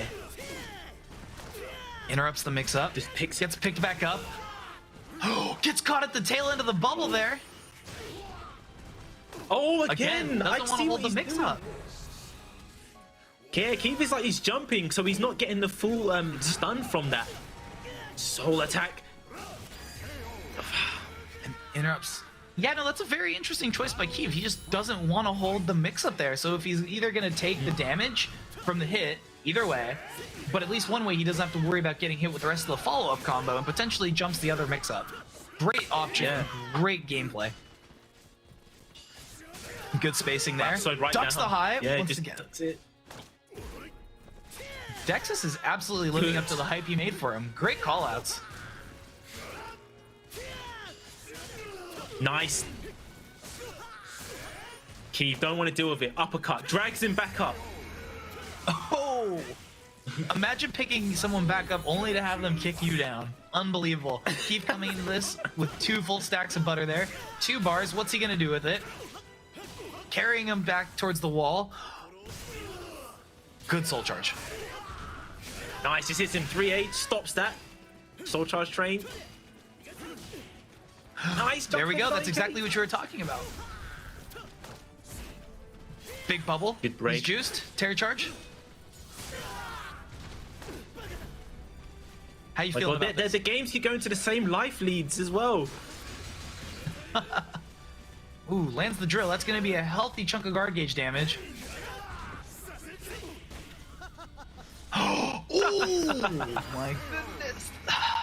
That is the second time tonight that Kiev has lost to that move. And every time I see it, I love the dub with that little chuckle that Siegfried does. It seals the deal. It's so good. How did you feel about that I love match? that. I want to hear the breakdown. Man, I love that. When we talk about this back and forth, I'm not surprised that he's answered back. The key thing I noticed, there was less reversal edge. What Dexys will do, he uses a lot of reversal edge, but you play against the same guy, you get the timings. There was a lot less. I don't think I saw one because Keith was waiting for that and kind of picking up on those moments. But Dexys he's not deterred. He will do it. He'll just start to get better. But I think those moments where he wasn't using reversal edge, he wasn't losing out on health. Absolutely. It looks like we're starting into this one 9 seconds in. Players are already down to almost half health here. Interesting. Keith is playing a lot more in that neutral range and seemingly to try and fish for a lot less AGAs, knowing that a lot of those long-range horizontal highs, Dexys is well aware of and trying to play around them. So great adaptation by both of these players and great knowledge across the board. Oh. Wow. 2 AGAs just like that. He was down in life. Keith takes it. Nice work with the low kick. I definitely feel as though Keith in this particular matchup is really excelling in these scramble situations. Nice. There we go. Terror charge. No flips on this stream. But we got flips on Flapjack. Nice step. Oh, big step. Steps the soul attack, and that's going to be the round. Oh my goodness. Is Keith allowed to do this? He's out here just soldering. This is unbelievable. Just Great breaks. catch there. The days. Oh, in the back. Dude, more damage. Gets the back throw. Oh my god. Ooh, great option there by Dexys. That mid is always nasty, and I get hit by it way more than I care to admit. So does Keith too, looks like. Great defense on the mix-up. Sitting on 2 full. Just went. Again. Keith didn't get to use that building soul that charge at all. Indeed, building that meter up. Good soul charge response. Oh, and doesn't want to give him any space to breathe. Wow, just takes off his head with the big chunk of metal. So just the answers. That was another back and forth. Like Keith will win, Dexys win, Keith will win, Dexys. This is first to 3. They don't have endless amount of games, so something's gonna have to give. And just we saw a bit more reversal edge in that game, and that's where Dexys builds a lot of meter. And I guess it's a bit, it's fair. He builds it through his terror charge mechanic, and he builds it through reversal edge. But it was kind of just domination there from Keith, and we're seeing the AJs, his spacing of the AJs, knowing when to use them, the timing. Dexys was trying to step at a few moments where he just read, was like, you're not getting out there. It's going back to this stage. We'll see how Dexys takes it now, because this is the stage that he won on. Definitely, and I want to give credit where credit's due. Like Dexys's particular approach to the game is really interesting. Not often do you see reversal edge used at a high, at a high level, and I think that's something very unique. How do you feel about that? Because we haven't seen that very much tonight. Yeah, he was the one that kind of I don't want to say put reversal edge on the map, but a lot of people didn't use it, and it become like Rexus was the term that they said for RE. And look, he's used it so look, and he's got him the round. While I'm giving a monologue about reversal edge, he's using it because he used it in a way which a lot of people, didn't really use it or didn't use it as much. Nice. Indeed. Oh my There goodness, we go. He Eve is doesn't no jump longer this taking time. that approach to the jump. Oh my god! Answer back with a perfect 2 rounds up. Interesting. I wonder why Keith stopped fishing for that jump. There you go. Another reversal edge. Rock, paper, scissors. Big boost. Oh man, big damage here. Gets the wall hit. combo. This is a gift from the gods. Here we go. Time to guess. What an answer back. This is back and forth again. 2-2 now. So it seems to be the case every time these guys play. It goes down to the wire. And here we go. One of these guys is staying home. So RP was asking about why these two in losers. Panto Creator he defeated both of these players. He sent Dexus to the losers bracket and he sent Keeve to losers bracket. So Panto doing well in this tournament, still in the losers side. He's going to be playing the winner of this. Either way, it's going to be a run back for him. And Big Sword boys again. Let's go. Yeah, and one thing I really want to call out as well is like your assessment of how this was essentially going to go has been, very solid. And I wanted to give you props or credits too. And one thing that really stood out to me is very unique is the rounds where Dexus was staying so dominant were the rounds where he was consistently changing his mixes. When Keeve was going for those unique options like jumping the mix-ups, it really took away a lot of Dexus's power and allowed him to control the match. And the changes that Dexus made allowed him to start dominating, just like this match. Yeah, it's true. We've seen the specific setups where Keeve, he didn't do so much of in the last games. He's just getting beaten up now. Blocks it, goes for the low. Got the positioning in his favor. He's got the wall behind, but changes. Great throw. BBK. Another reversal edge. The wall behind Keeve. Ooh. Right. Just for the Follows block up and option. finishes the string. Yep. Catches backstep. No, not quite, but that's safe. Spacing was off. Dexus just stops that. Oh! And Wall Rising K is going to get him the round. Potential game point here for Dexus. How we feeling? Oh my god, like Dexus done 2 rounds up, but Keeva's got 2 meters there. He spent one early, needed to do it before he starts getting down on life. And Keeva's not ducking in that series. He's content to just stand up. He doesn't want to get hit by the mid. Safe. Interesting Catches choice him there as stepping. well. Oh, great low there to really stop that movement from Dexus. Good block. Run up attempted to bait that out and returning with a reversal edge of his own. Great option. Blocks the third hit there. Answering with the soul charge. Guard gauge in yellow. He's got to do something.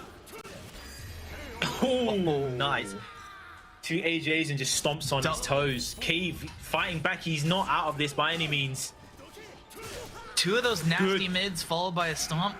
Very good option by Keeve. Even better option is soul charge and take his turn back as well. What's the mix? Low. Drags him back up. Nice. Oh no. Interesting contest by Keith there, returning the favor back against the wall. Still in Terror Charge, gonna burn it there with Glock Stride. Great reversal edge as well, catching the interrupt, and we've got an exact scenario that's gonna catch and get Keith the round. Wow! This is going to the Showing it's that going to I the can final RE2. game again with these guys. This is some real caliber. And even better, we've got some real mixes here from Keith. Catching him, ducking. Oh, nice stuff. Right, yeah, he spent it early. Response. Oh no! That's not good. That's really taking a toll on his guard gauge. That's gonna be it. Oh, big wall combo? No. He's just gonna go for the kill. Wow. And asserting his dominance celebration. He asserted his dominance there at the end. And that was a really good match right down the wire. I believe that was one of the closest matches in a series of very close round wins to end it out. How are you feeling overall? Because after that one, I am now a Dexys fan. I have not had the privilege of watching Dexys play online before personally. And unfortunately, he's done for today's Dojo event. And looks like Keeve's going to be getting the run back against Pantocrator. But before we move on from that, huge props to Dexys. You played incredibly well, and you now have an American fan. So good stuff. I'll be looking forward to seeing more. Nice work. Dexys, putting on a show. These two, it always goes that far deep into the games with them. 3-2, final round. Keeve done an amazing job to come back from 2 rounds down as well. Shout out to Keeve. He's a legend for a reason, but Dex is showing that he is super strong, and you have to recognize him that he's one of the top players in the EU. So coming up next, it's going to be a run back between Keeve and Pantocrator. Pantocrator was the one that defeated Keeve and Dexys, so it's going to be a run back. You're getting a lot of Siegfried and Nightmare action, as the chat has been talking about. It's just some of the players, the top players, winning these open tournaments. Dexys, Keeve, Panto doing work. And I feel for Ganon. Ganon has to have a gauntlet of these 2 characters. He's been fighting through the whole way in this tournament. He's probably just like, oh, again, these guys, but a lot of experience. He's from the French scene. He plays against Keeve a lot. Dexys in the European scene plays against them a lot. So this is a matchup where it's not just about the characters for these two. It's about the specific players. Once Definitely. again, same matchup, different playstyle. Sorry. Absolutely. And no, you're good. I can definitely feel the passion as well. And that's something I'm passionate about here. Between these 2 matches, I'm really excited to see if the adjustments that Pantocrator has made over the last few rounds are going to carry over and really allow him to dominate. Or if Keeve is going to be able to come out swinging and apply some of that more, I don't want to say nuanced gameplay, but a bit more tactful with some of his neutral options and really catch Pantocrator stepping and continue to keep that pressure on. Ooh. Early Dark Legacy at full range, knowing it can't get punished there. Good choice. Nice step, uppercut, lethal hit. Just he's juggling him like it's football, man. There we go. Jumps the low. Good cancel there. Whoa, look at that, man. They're going to be fishing for some kind of counter hit here. Look at the respect. Yeah. Oh, and finishes it with a good fist to the face there. One thing I really thought was really impressive was Keeve just utilizing that early Dark Legacy and using that to establish the early life lead and put the ball in Pantocrator's court. Ooh.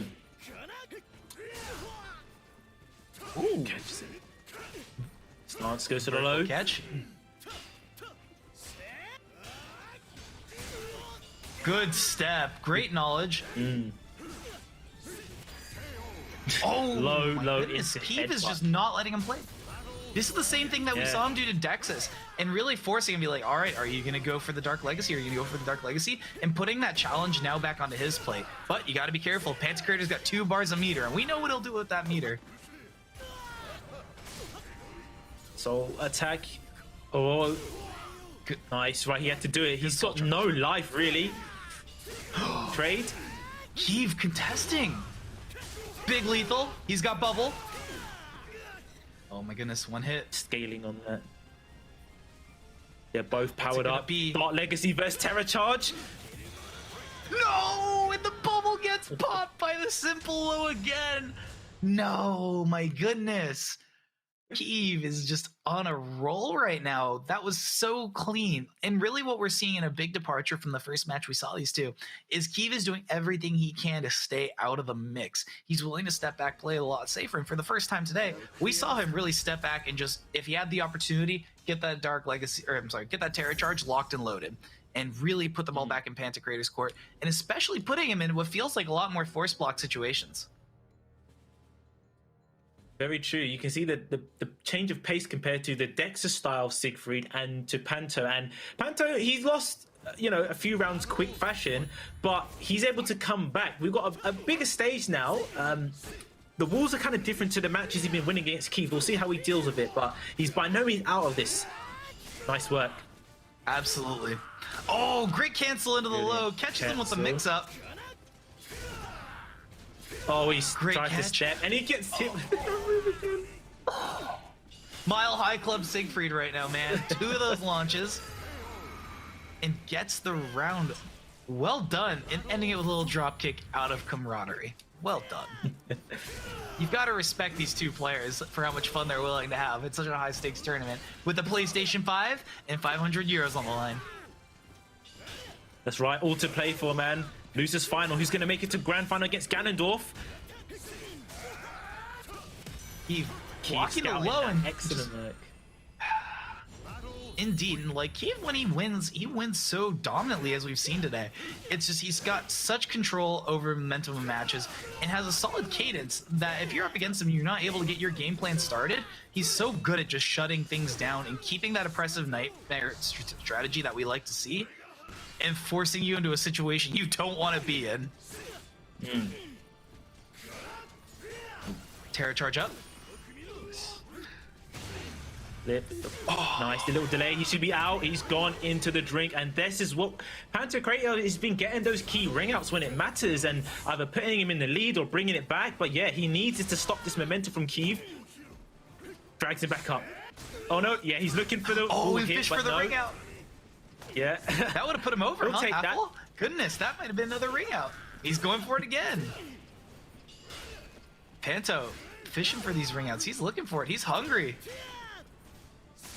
Ooh, goodness, he gets caught. Yeah, string. Stance, bang. He's gonna build that more. Mito is full anyway. The battery that Nightmare is. This is a bad situation for both these players to be in. Pantocrator's juice has Dark Legacy. He doesn't have Terror Charge currently, but sitting on 2 full bars. Oh, nice combo and work. takes Jump the up, round. That so is Keith's favorite move, man. Just that jumping kick. Yep. Burning that soul charge, wanting to stay oppressive and stay ahead on the life curve. Nice, tried to step. Pressure. Great block and punish there. Good soul charge by Pantocrator. Taking the opportunity to clear things up. Gets caught by the feet. Soul attack.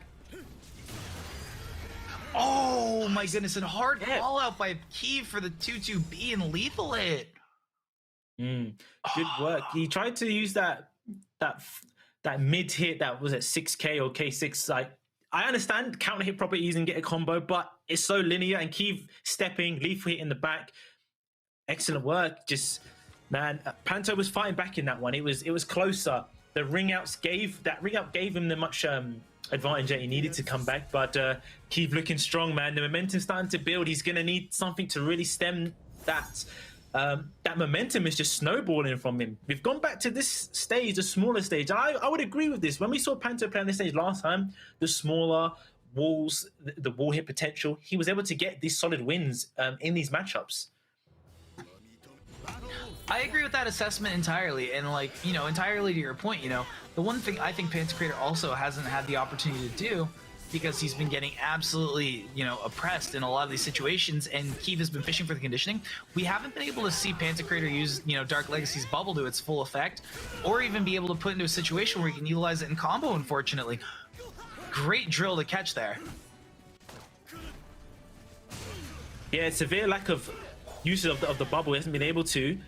Nice lethal hit. Kiev jumping. He just dealt with all of the mix-ups from that, but no, he uses the drill and gets a lethal hit on him of his own, and that is going to be all she wrote. Good stuff from Pantocrator there. But, you know, Kiev's just kind of responding to a lot of those mix-ups by just saying it's okay with 9k. You know, it's a nice comfort button in that situation, and a solid response. Ooh, gets hit with the mix. Pantocrator's on a warpath right now. Wow. Some think that might be to his detriment. Kiev is so good at interrupting Siegfried's stances at the right time. If you know that, you can really start to lock him down. I know you're going to interrupt because the reactions are so on point, and I'm seeing him getting caught in these moments when he's trying to interrupt in stance. Oh, and I'm saying that, and he just perfected the guy, so I'm just going to buy it. Like, Mom said it's my turn to play neutral. Kiev back in the driver's seat here, but Pantocrator not willing to pass this over to him without a fight. Good soul charge. Taking his turn back, spacing things out. Unfortunately getting caught there, but he's still got a little bit more of that meter to burn here, and it's going to go a long way, especially with that Terra charge up. Oh my goodness. This is such a dangerous spot for Panto to be in. Keith has not committing to go for any of those slide blocks. Good step CE, but I believe Keith's going to survive this with just a little bit of health. Yep. Nice. Just a sliver. Oh no! He went mid. Yep. Oh my goodness, it's going to be a bad spot. It gets caught with the bubble! There it is! The safety bubble. You mentioned that. Of all things. You mentioned that you was looking out for that bubble. You know, Keith is looking out for it, right? But the two times that we've really seen him get hit by it, he hasn't been hit by just the raw AGI side of things. He's been hit by Dexus backstepping it, and again there, he was hit just out of range of the immediate, but hit by the projectile portion of that move. You know, he looks like he was trying to go for something, and I think didn't take fully into, you know, account that that move goes really far compared to what it looks like. So great stuff there by Pantocrator, and finally just letting it rip is what needed to happen, and was solid usage. And Pantocrator wins on the small stage with the walls, and you know, to his benefit, they've gone back to a similar stage. You've seen him do the most work on these stages where the wall is in, and it doesn't even have to be direct damage on the wall. Just I think the way he navigates these stages, he seems to do better on it. And look at this pressure now. Definitely, I think Pantocrator is a player who does very well with the threat of the wall as well. Like, with that there, you can visibly see his opponents change their game plan because they know he's going to try and fish for that wall combo. Oh, and gets the skewer to win the round. I love that move. Excellent, yeah. This is what Panto needs. Oh, and Keith answered back with a slide this time. Absolutely. Give me that power. There we go. Terror charge up. Pantocrator dominating the round, back-to-back mix-ups. Forcing Keith to hold this, but this is going to be a big wall combo. A lot of damage. Back into Terror Charge. Gotta be careful for Dark Legacy, and solid Soul Charge in response. Oh, both of them using their max power. The drill. Oh, some of the fibers of the metal connect. What did you call that move earlier? Black and Decker? I like that. I'm going to take that. And just like Pantocrator is going to take a kick to the shins. I like that a lot. I have to give a shout out to my friend Abominable. He came up with that Black and Decker. It is the drill, man. It is just the drill, Black and Decker, man.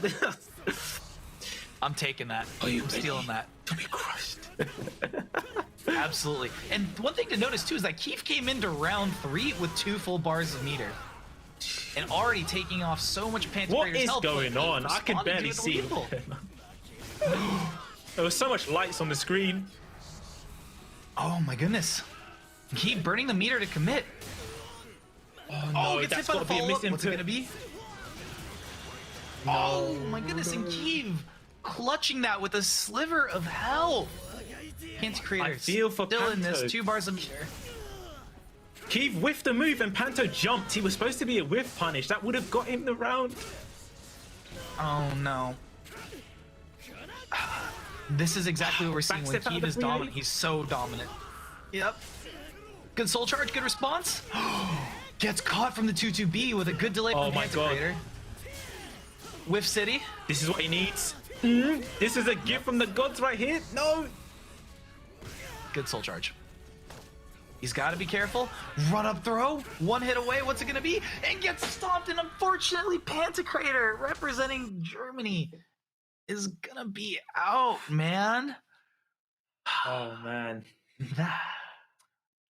That well was done, man. Well done interesting. to both players. Definitely. How'd you Solid feel? performance from both. Good. Yeah, I'll say, how'd you feel about that, man? Panto put on a good show, and he's gone out to Kyiv, put on a great performance. Some of the most entertaining matches with the drop kicks, you know, we have to say about that. But, you know, it's just, what's your thoughts on that? Seeing Kyiv just, the momentum is building and it's not stopping. The train is just picking up speed and he's just, you know, terrorizing people. You know, my thoughts on that are kind of multifaceted. Like, first things first, let's look at Pantocrator's play. He was optimizing so many of his tools, really focusing on the mix-up. And his mix-up game, I feel like, was way more effective in this set than the first set they played. The first one that Pantocrator was able to really, like, go ahead and take charge of, he was landing a lot of counter hits and catching Kiev slipping a lot in the neutral to mid game. In this set, he was really able to capitalize significantly harder on the mix-up potential. Now, for Kiev to really come through, Kiev was just doing such a good job at pushing through. He wanted that rematch against Ganondorf in Grand Finals, and he was able to keep that pressure up and really take control of the momentum of the game. And I believe that momentum shift and overall control of the cadence is what allowed him to consistently stop Pantocrator from playing that neutral game that got him so much damage before, but the adaptation there was solid. And looks like either Ganondorf or Kiev is going to go home with 500 euros plus the PS5. But overall, that's my thoughts on it. How did you feel about the matchup? And how did you feel about the overall adaptation between these players?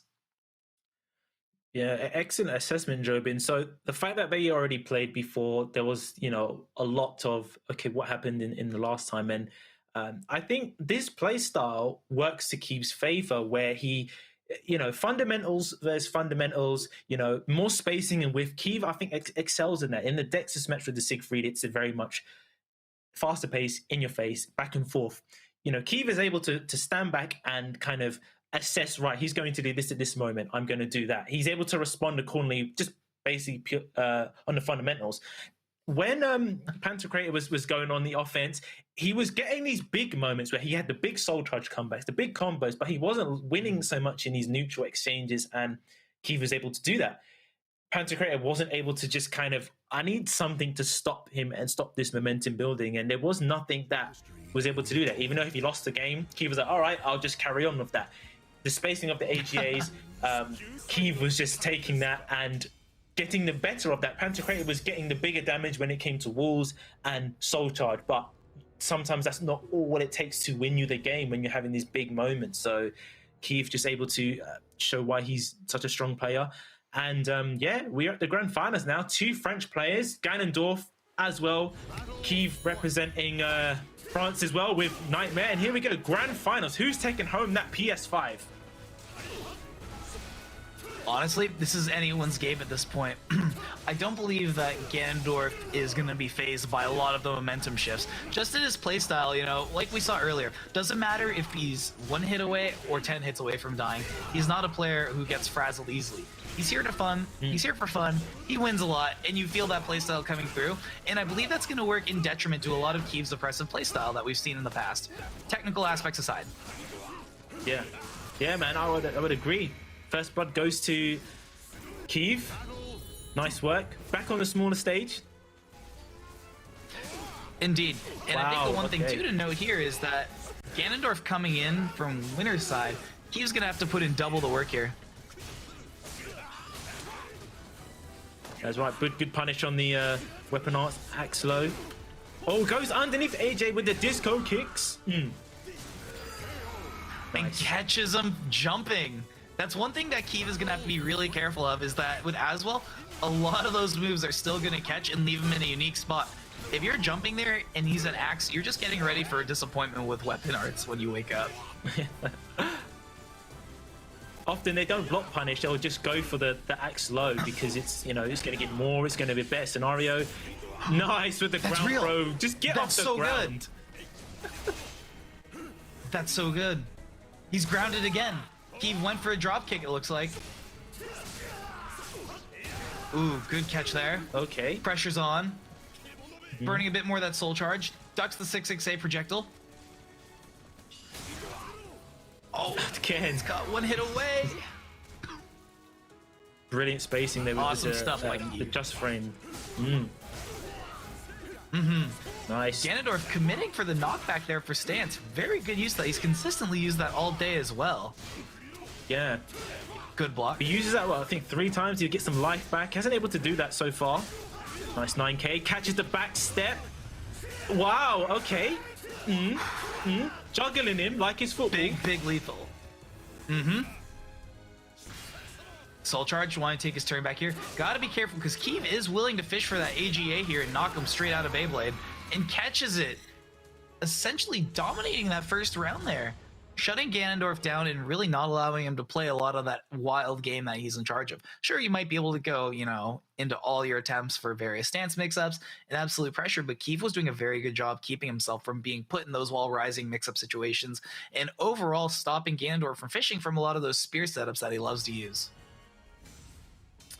Yeah, that's a good point about the wall rising scenario. We saw Ganondorf use that a lot, where it's, I'm going to duck in your face to kind of make you flinch and react to something.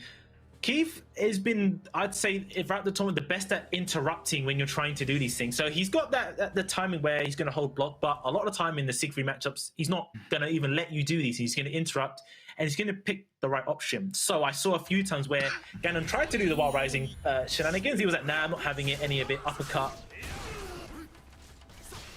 Absolutely.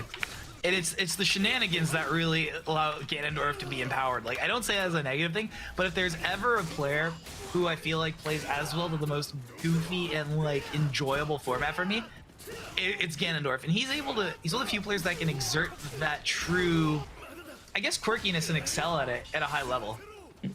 Yeah, no, that's true. You made a good point about how he uses the jumping attacks. Oh, with just the throw. Oh my goodness! Solid good punish by punch Keith to the there. face. Everybody has a plan until they get punched in the face, including Ganondorf. Honestly. Oh gosh. If you're an MMA fan, you know what that is. Good throw break by Keith as well. Yo. Big lethal. Interesting 4-4-B setup by Ganondorf there. If Keith didn't step, he would have gotten hit. Oh my goodness. Wow. Just out of range there. Gee, what's going on? There's a showcase of mechanics right there. Gets a Soul Smasher, Terror Charge. It's the Madhouse. Good Soul Charge, taking his turn back. Gotta be careful because Keith is willing to fish for that AGA. Ooh, not a good spot for Keith to be in here. Nice, 9K. Back in Terror Charge, 2 bars to go. There it is. Oh no. The mix-up, what's it gonna be? Oh, and he blocks it. Oh, it gets caught backstepping, or gets caught with the counter with that 6B there. Goodness gracious, that's exactly what he saw do great effect against Panto. And starts out with a stun. Interesting choice for the shockwave. Soul attack. He's on the ground. Keep him close. What's the mix? He's got the wobbly height, the stage. Oh, That's a dangerous spot to be in. Guaranteed. That's gonna be out? Will he go out? Goodness Oh my gracious, God. Keeve. He just got beaten just around the stage, man. This is... I saw that man get dragged from mid-stage to ring edge to the other ring edge and back. And Keeve really demonstrating the proper meter usage there and really optimizing for that ring out. That was solid planning, and all the while he's getting a lot of guard gauge damage out of it. But Ganondorf still in it, popping for a lot of that soul attack damage there, and able to come into it with the empowerment himself. Yep. Wow, Like what we said earlier, if Ganondorf has the ability, to use that spear weapon arts, he's one of the players who really capitalizes it on full effect. Oh, they're both whipping, but it was Keeve that got the answer out of that. Wall hit. Give me that soul. Keeve's the king of the scramble that we've seen today so often. Ooh. Reverse ledges the weapon arts. He's gonna get 2 bars there. Ooh, this is a lot of damage. Yep. Good soul charge in response. But just runs up and does it anyways. The Aswell special. Wall splat? No wall splat. Still in. Oh, catches the duck. Guaranteed. Tex again. Lethal hit. The scaling on that though works in his favor. Oh, and gets caught. He was fishing for that backstep and went for the 6B. Unfortunately, Keeve was very conscious of it, was able to catch him in response. Keeve is coming back with a passion here, and that's going to be 2-0 for a potential reset. Ganondorf being on winner's side. How are you feeling right now? I know you were looking forward to this. I am. In that last exchange, Ganon, he got a bit greedy. He didn't finish the string, but he thought Keith was going to stand still and respect after he used it. But Keith was like, nah, I know what you're trying to do. He just got him with the standing K, and Ganon, because he didn't finish it, he tried to do the move and then do one after. He obviously didn't have the frames to work with it. So it's gonna be a long time. But that's the thing. It's a reset though. But Keith, when he's getting games on you, you're like, okay, all right, he's got one. All right, I got enough. He's got two. Okay, it's gonna build, and before you know it, your advantage of being in winner's side is not there anymore. So, damn, and we have just some technical difficulties. The first one, unfortunate, we're gonna get that reset for you guys. But yeah, going back into talking about the match before, it was back and forth. It was even, more even than it was. Ganondorf, he kind of abandoned the Wild Rising mix-up that he was doing, which is fine. It wasn't working. He was interrupting him, so he took a different approach as well. The weapon arts and the axe low, I'm seeing, it's one of his strongest tools, but he's really getting it when it counts with Keith not really blocking so many of them. So I want to see how he adapts, because Ganondorf is kind of building a story now. The first game, pretty much all Keith. Second game, all right, I'm kind of getting a feel for it. Is this third game going to be the one where he stops this momentum and kind of stems the bleeding? I agree, and I think that's something kind of we need to be conscious of as well, as Ganondorf's adaptation and like being very aware that like the Wall Rising game isn't going to work against Keeve, especially due to the fact that Keeve is going to be opting to armor a lot of those moves, move into that terror charge, and really push the offense, is something that like Keeve does so well. Like you're saying, when it's like one round against Keeve, two round against Keeve, not realizing it's adding up until, next thing you know, that's game, that's round, that's the whole set. And, I've said in the past that Ganondorf doesn't get frazzled easily. And from my perspective, the gameplay he's trying to force, apart from the Wall Rising game, has been really consistent. He's still opting for a lot of the goofy stuff. Even in the beginning of the second round there, when he went for the shockwave, was so smart. Not from the perspective of, I'm going to get AGA'd, but anything he would have done essentially would have caught him there. If he didn't AGA, if he went for drill, that would have pushed him into range for that shockwave, and they might have traded, putting Ganondorf in an interesting scramble situation where he does enjoy being. Keeve being Keeve, though, he's not opposed to matching that scramble, and oftentimes has been winning them at a higher rate than other players, as we've seen today. Absolutely. You mentioned that earlier about Keeve thriving in the scramble. So where he's good fundamentally in spacing and playing the more ranged caliber, when it comes to the scrambles, as we saw in the playstyle versus Dexys, he's not averse to meeting you head on in these situations as well. So yeah, we're going to get that back game ready for you guys shortly. Don't forget, you guys can sign up for these open tournaments too. The open series that PlayStation have been running for many weeks. There's going to be more to come in multiple different games. As Jobin and I have said, whether you like Street Fighter, Mortal Kombat, Blaze Blue, if you like anime, 3D, 2D, there's a lot of options for you, and you can join all from your PlayStation. So you don't have to go anywhere, and you can sign up and enter these tournaments for some prizes. So yeah, it's been really good. Jobin, have you got a favorite match so far in this tournament? Have you got a personal favorite that you've enjoyed? I do. My personal match is still Ganondorf coming out swinging earlier in the match, or earlier in the set. I've got the bracket up, and I'm trying not to be too biased here. I'm a big Ganondorf fan. I consider myself a fan, and part of the Stanendorf nation, where anytime Ganondorf's on stream, I have no choice but to freak out in chat. And like him against Blade was really fun, because like I like watching the Tira match up into him, because Tira's got so many unique tech steps and tech ducks, and it's just a lot of fun watching to see how, like, depending on the Aswell player, if they're going to be looking to counter a lot of Gloomy's options with specific weapon styles. And likewise, seeing the variation that like Blade of Flame played, it was just really, really cool. The conscious effort that he made to stop Ganondorf from stance swapping too much, stopping him from going for too many of the sidestep lethal hits. They never got hit by a single one. And the tech ducks and consistent punishes were so cool. So for me personally, that was my favorite. How about yourself?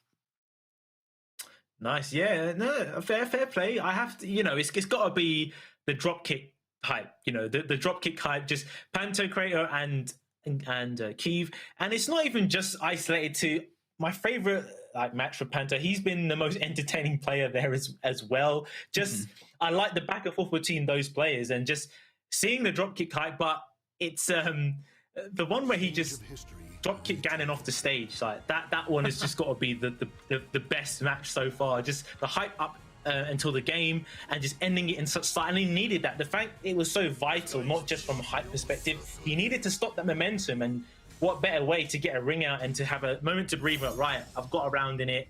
I feel myself because you end it in a hype way. That's got to be a personal favorite. Someone said they clipped it as well, so I want to see that clip on Twitter as well because that was pretty sick. Yep, put it on Tagger or on Twitter. Be sure to tag us. You know, I'm really excited to see that. I'm gonna retweet that as well. And don't forget, you can also join in on the future events here from the PlayStation Dojo Fighting Fest. We've got some awesome games coming up after this, and I believe Street Fighter is next after this, just so it's on everyone's plate. That's right. We get back into this game now. Kiev, 2 games up, 1 game from resetting the bracket. Ganondorf is in the winner's side. Ooh, great RE and good call out by Ganondorf there.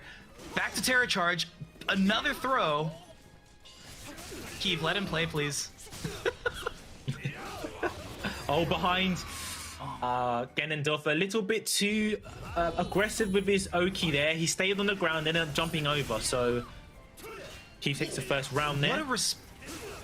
What a response to Beyblade by bursting like that. That was awesome. It's really showing why Kiev kind of reigns supreme in a lot of these games tonight in those scrambles. And unique character knowledge like that. That's something that not a lot of people know you could do. I didn't even know that that was an option there.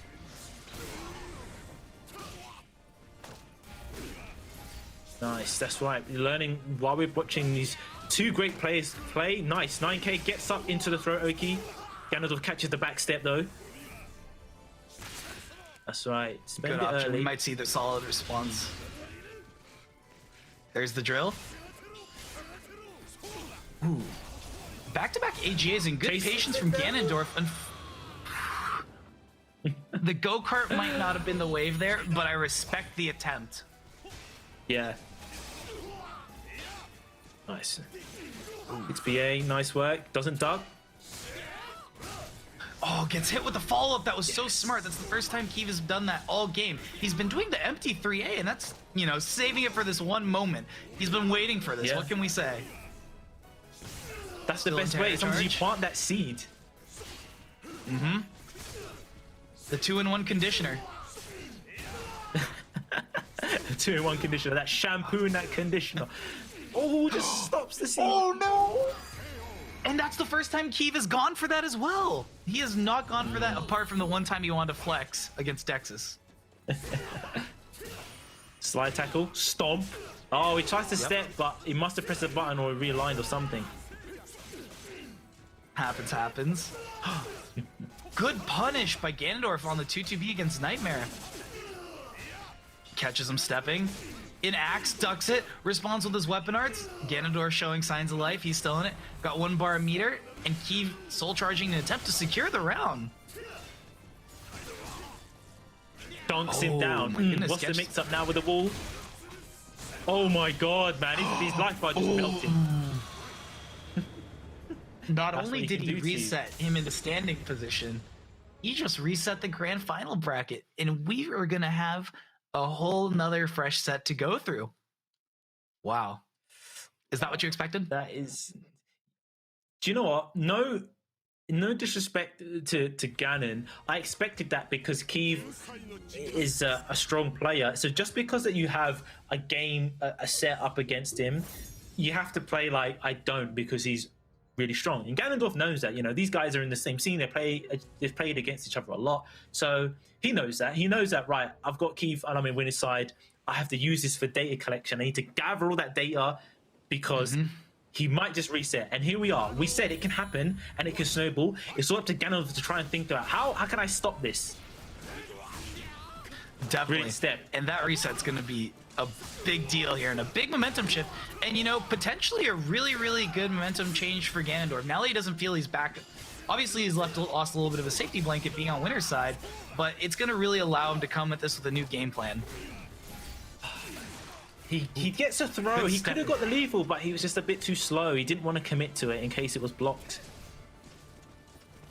I'm a big fan of Kiev's, you know, just staying out of range there. We're not seeing him fish for that full range Dark Legacy, that raw bubble, because as well as one of the characters that can punish that full screen, you got to be careful of. Yeah. Oh, the 9K jumps over. Ooh. He's still in Spear. Back to Axe. What's he going to do here? Oh, It's going to be a timeout He's situation. going to punish him now. That was an awesome response by Kiev, especially keeping Ganondorf really honest in this situation. Yeah. Oh, he didn't think he was going to finish it. And that was... It's in the 1B. Very true. Oh, jumps the low again. Trying to start the 2A pressure. Gets caught with the axe low. All right, here we go. Big damage. Both these players sitting at 1 bar meter.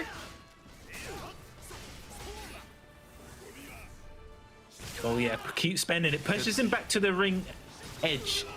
Oh, jumps over. Catches him with the empowered 8A plus B. A little bit of meter here. Spends it for the break attack. Gets caught, big damage. Keith has has Terra charge up. Good block. Breaks the throw. Yeah, Ganondorf exhibiting solid defense here. Yeah, he was all that. I think we might see a B plus K fish as well. Oh no, the spacing. Oh, yep. I thought for sure that was going to catch for a second. In my heart of hearts, I wanted to see that AGI go off because that's a move that Ganondorf loves. Keep catching it long range there and contesting. Okay, right. He's used that BK, so each time he does it, he gets some extra properties: guard damage, guard gauge increase. I think one more time he will get some health back. Nice. Oh, good break Stop attack snap. and hard read there by Ganondorf.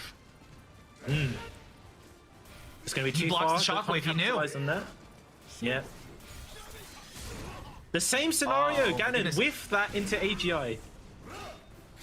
Keith is just letting Ganondorf really kind of hang himself with that at this point in time and allowing him to put himself in that, or allowing Keith to put himself in that optimal position as Ganondorf just leaves himself wide open with that whiff. You know, it's unfortunate, but the patience that Keith is exhibiting versus his usual playstyle of attempting to force a lot of that more aggressive playstyle, I think he kind of realized, like, okay, well, I have two options here. I can let Ganondorf continue, like, maybe not whiffing, but like going for a lot of the flourish that he's known for and capitalizing on that, or he can fish for a lot of those other options like that 3AB mix-up, you know, contesting him at mid-range, or even waiting for him to really put himself into a stance change situation even before all the flourishes, and choosing that as the option to push for his 6K pressure, or looking out for those 2As specifically and 9K'ing them to put them back in that scramble. Yeah, great assessment. This a few moments, Ganon is coming up short. Like he stepped, I think, with the reversal edge, didn't get the lethal hit, wasn't sure. He's getting a few signs as I'm seeing it. He's doing, I think, is it Wild Rise in A or something, and then he's doing the AGI. He's picking up on that, Keith, and you know, I'm starting to see these signs and these patterns that Ganon is doing. Definitely. Big weapon arts. Gets the wall splat. That was pushing the range there. Here we go. Gets the relaunch. Time to guess. Gets There we go. He's Time to guess getting again. those crouching mix-ups. And he got it again. There it is. The wall rising mix-ups that we were seeing earlier. And putting him in those guessing situations where Keith isn't able to start dominating or putting some of that pressure that's Ganondorf's bread and butter right there. Is not essentially a scramble, but keeping you in those nasty 50-50s that is so integral to, as well as game plan. Yeah, absolutely. No, stomps on him like trash on the ground. Armor. Oh, we've got it ready. Range. Potential terror charge here. Max range Black and Decker, as they call it. Yo, But responds with we his just max got range sniped. lethal hit as well.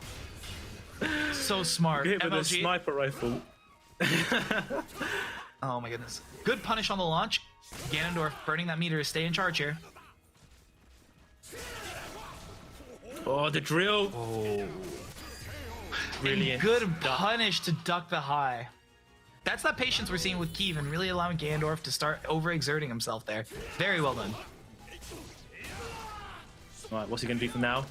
Good. Keith stays on the ground. Doesn't want to deal with it. Again, armor again. Keith really looking for that. Another throw. Terror charge up. Attempted to capitalize what we saw earlier, but just out of range, unfortunately. Bang, bang. What's he going to do this time? Okay, doesn't do anything. Just blocks, but remains safe. Keith pops the soul charge. Sidestep. Good response Ganon, by Ganondorf and sidestepping. good patience. Oh, and gets hit with the axe low. Well done. I like those micro steps. He was sidestepping just to give himself the best stage position is on in case he actually got the hit. Ring up potential was there. Nice. Same scenario again. Commits to the low this time. Great stuff. Blocks the reverse ledge. Keeps sitting on 2 bars of meter here. He might want to use it in response.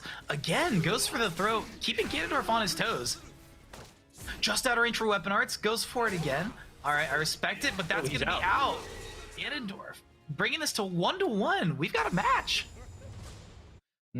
I've seen Keith is running up and throwing a lot. He uses throws a lot, but I think this is going to pay off in these clutch scenarios. He's run up and done back throwing. Ganondorf, I think for the last 3 or 4 interactions, have broke all of them. This is the dangerous thing because you do that, and when it's a clutch situation, you default to he done that last time. So Ganon's either going to have to try and think, is he going to forward throw, or is he just going to, run up and do a mid because you're going to duck the throw? This is the seed that starts to get planted now when Keith is that sort of player. It starts to pay dividends later on because you have to just play with your instinct. He's going to keep back throwing me, but that's where the trouble is. We'll see what happens. Now we've gone to the Astral Chaos. Ganondorf fighting back. Let's go. And I think that's one thing to mention as well, that especially with Keep doing that, all it's going to take is just that one critical moment like we saw earlier, saving that C, saving that 3A mix-up, and especially when he's going to go for that throw, it's going to be at that moment that Keep goes for the low in order to clench that essential moment. We've seen him condition and do great jobs really setting things up. Absolutely. Look out for that. See if it pays off. Nice work. Gets it in the back. Extra damage. Ooh, good punish and patience by Ganondorf, blocking the RE and then waiting for the optimal moment to strike. That 6B has been Ganondorf's best friend this whole game, this whole series. And I can say it's a great move that has caused many a headache for Aswell's enemies. Nice. Good talk. Block the low. Yeah. Weapon arts, am I right? Yeah. Oh, he crouched, but he stood up into it. Yeah. Good AGA to shut down. Keeves stopping a lot of that nonsense. Catches him with old reliable.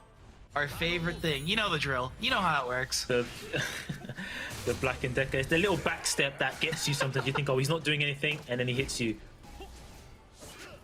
Definitely. Interesting choice by Keith to be opting for a lot of these throws. It's really putting Ganondorf on edge, and I think is going to be starting to go in an interesting direction as we see him fish for armor hits as Ganondorf tries to contest. Yeah. Oh, he did it there. He just so conditioned, he didn't even get the distance right. There's this move that you said. Big bubble. And there it is. Exactly what you were saying. Both these players coming at us with full resources. How are we feeling? Grounded. Good option. Don't deal with anything that comes after it. Boom. Ganon learned. He didn't tech this time, but still gets caught with a setup after. Ooh, gets interrupted. Another throw. This is not good. One hit away. Good soul charge. This is going to be his dying gasp for this round. Let's see how we can capitalize on it. And unfortunately, not able to do it. This is potential game for Keith this next round.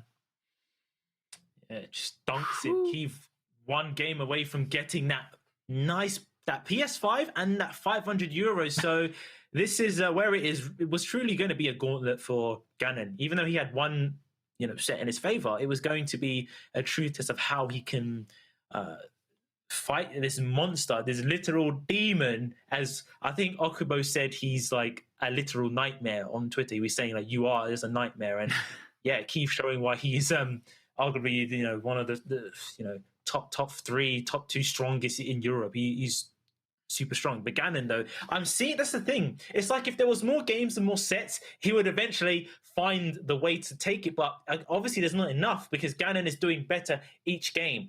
He was getting caught by the tech trap from Keith, and he was getting left with it quite a few times. He learned that. But then Keith was like, "Well, I got this ready for you because you didn't tech, you stood up, and he just got carried to the wall and got hit with a wall combo." So yeah, it's tough for Ganon. It's kind of like I'm seeing the signs of fatigue now, and it's like becoming an endurance test. And Ganon and Keith is just sitting pretty like, do you know what? it's just another game for me. It's just another game. He doesn't need to change his playstyle drastically to do anything. But just for the safety net, the throws, he's doing the same throw over again, over again, over again. I'm just waiting for the time he does a forward throw or just runs up and does a launch. Absolutely. And I mean, I'm of that same opinion as well. Like, Ganondorf is a player, like we've already seen. He's so creative, and even in his approach to dealing with some of Keith's pressure, we're seeing a lot of micro adjustments that may not be paid off. But Ganondorf, I feel like, is a player who will use the entire roster of Aswell's moves. Like, he's down the move list. It's like, oh, has this gone off? Maybe. Has this not gone off? Not yet. We're going to try it anyways and see what works. And Axe is kind of like a knowledge check for a lot of his opponents. And Keith, being as knowledgeable as he is, has been able to capitalize so well and allowing him to like we've seen him like, all right, let's let Ganondorf do all these moves, these flourishes, and go for a big, big damage punish. So I believe we've got our potentially final game here between these wonderful players, Ganondorf and Keith. And who you feeling is going to take this? No bias. They can't hear us.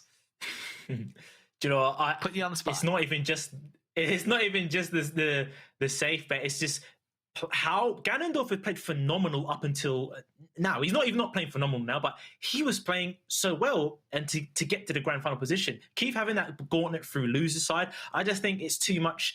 The momentum's there now. It gets to a point where it's going to take, you're going to have to play like the best you ever played to stop this momentum when you're playing against a monster like Keith. So I think Keith is going to take it. Either way, Ganondorf has put on an amazing performance. But I want to be surprised. I want to see Ganondorf take it to the final game, man. Just because I'm playing against the Nightmare Keith here. Don't bet against me, And he's got the potential. Yep. Ganon has got some good tournament placings offline and online. He's a strong player. Let's go, man. I just want for some GGs.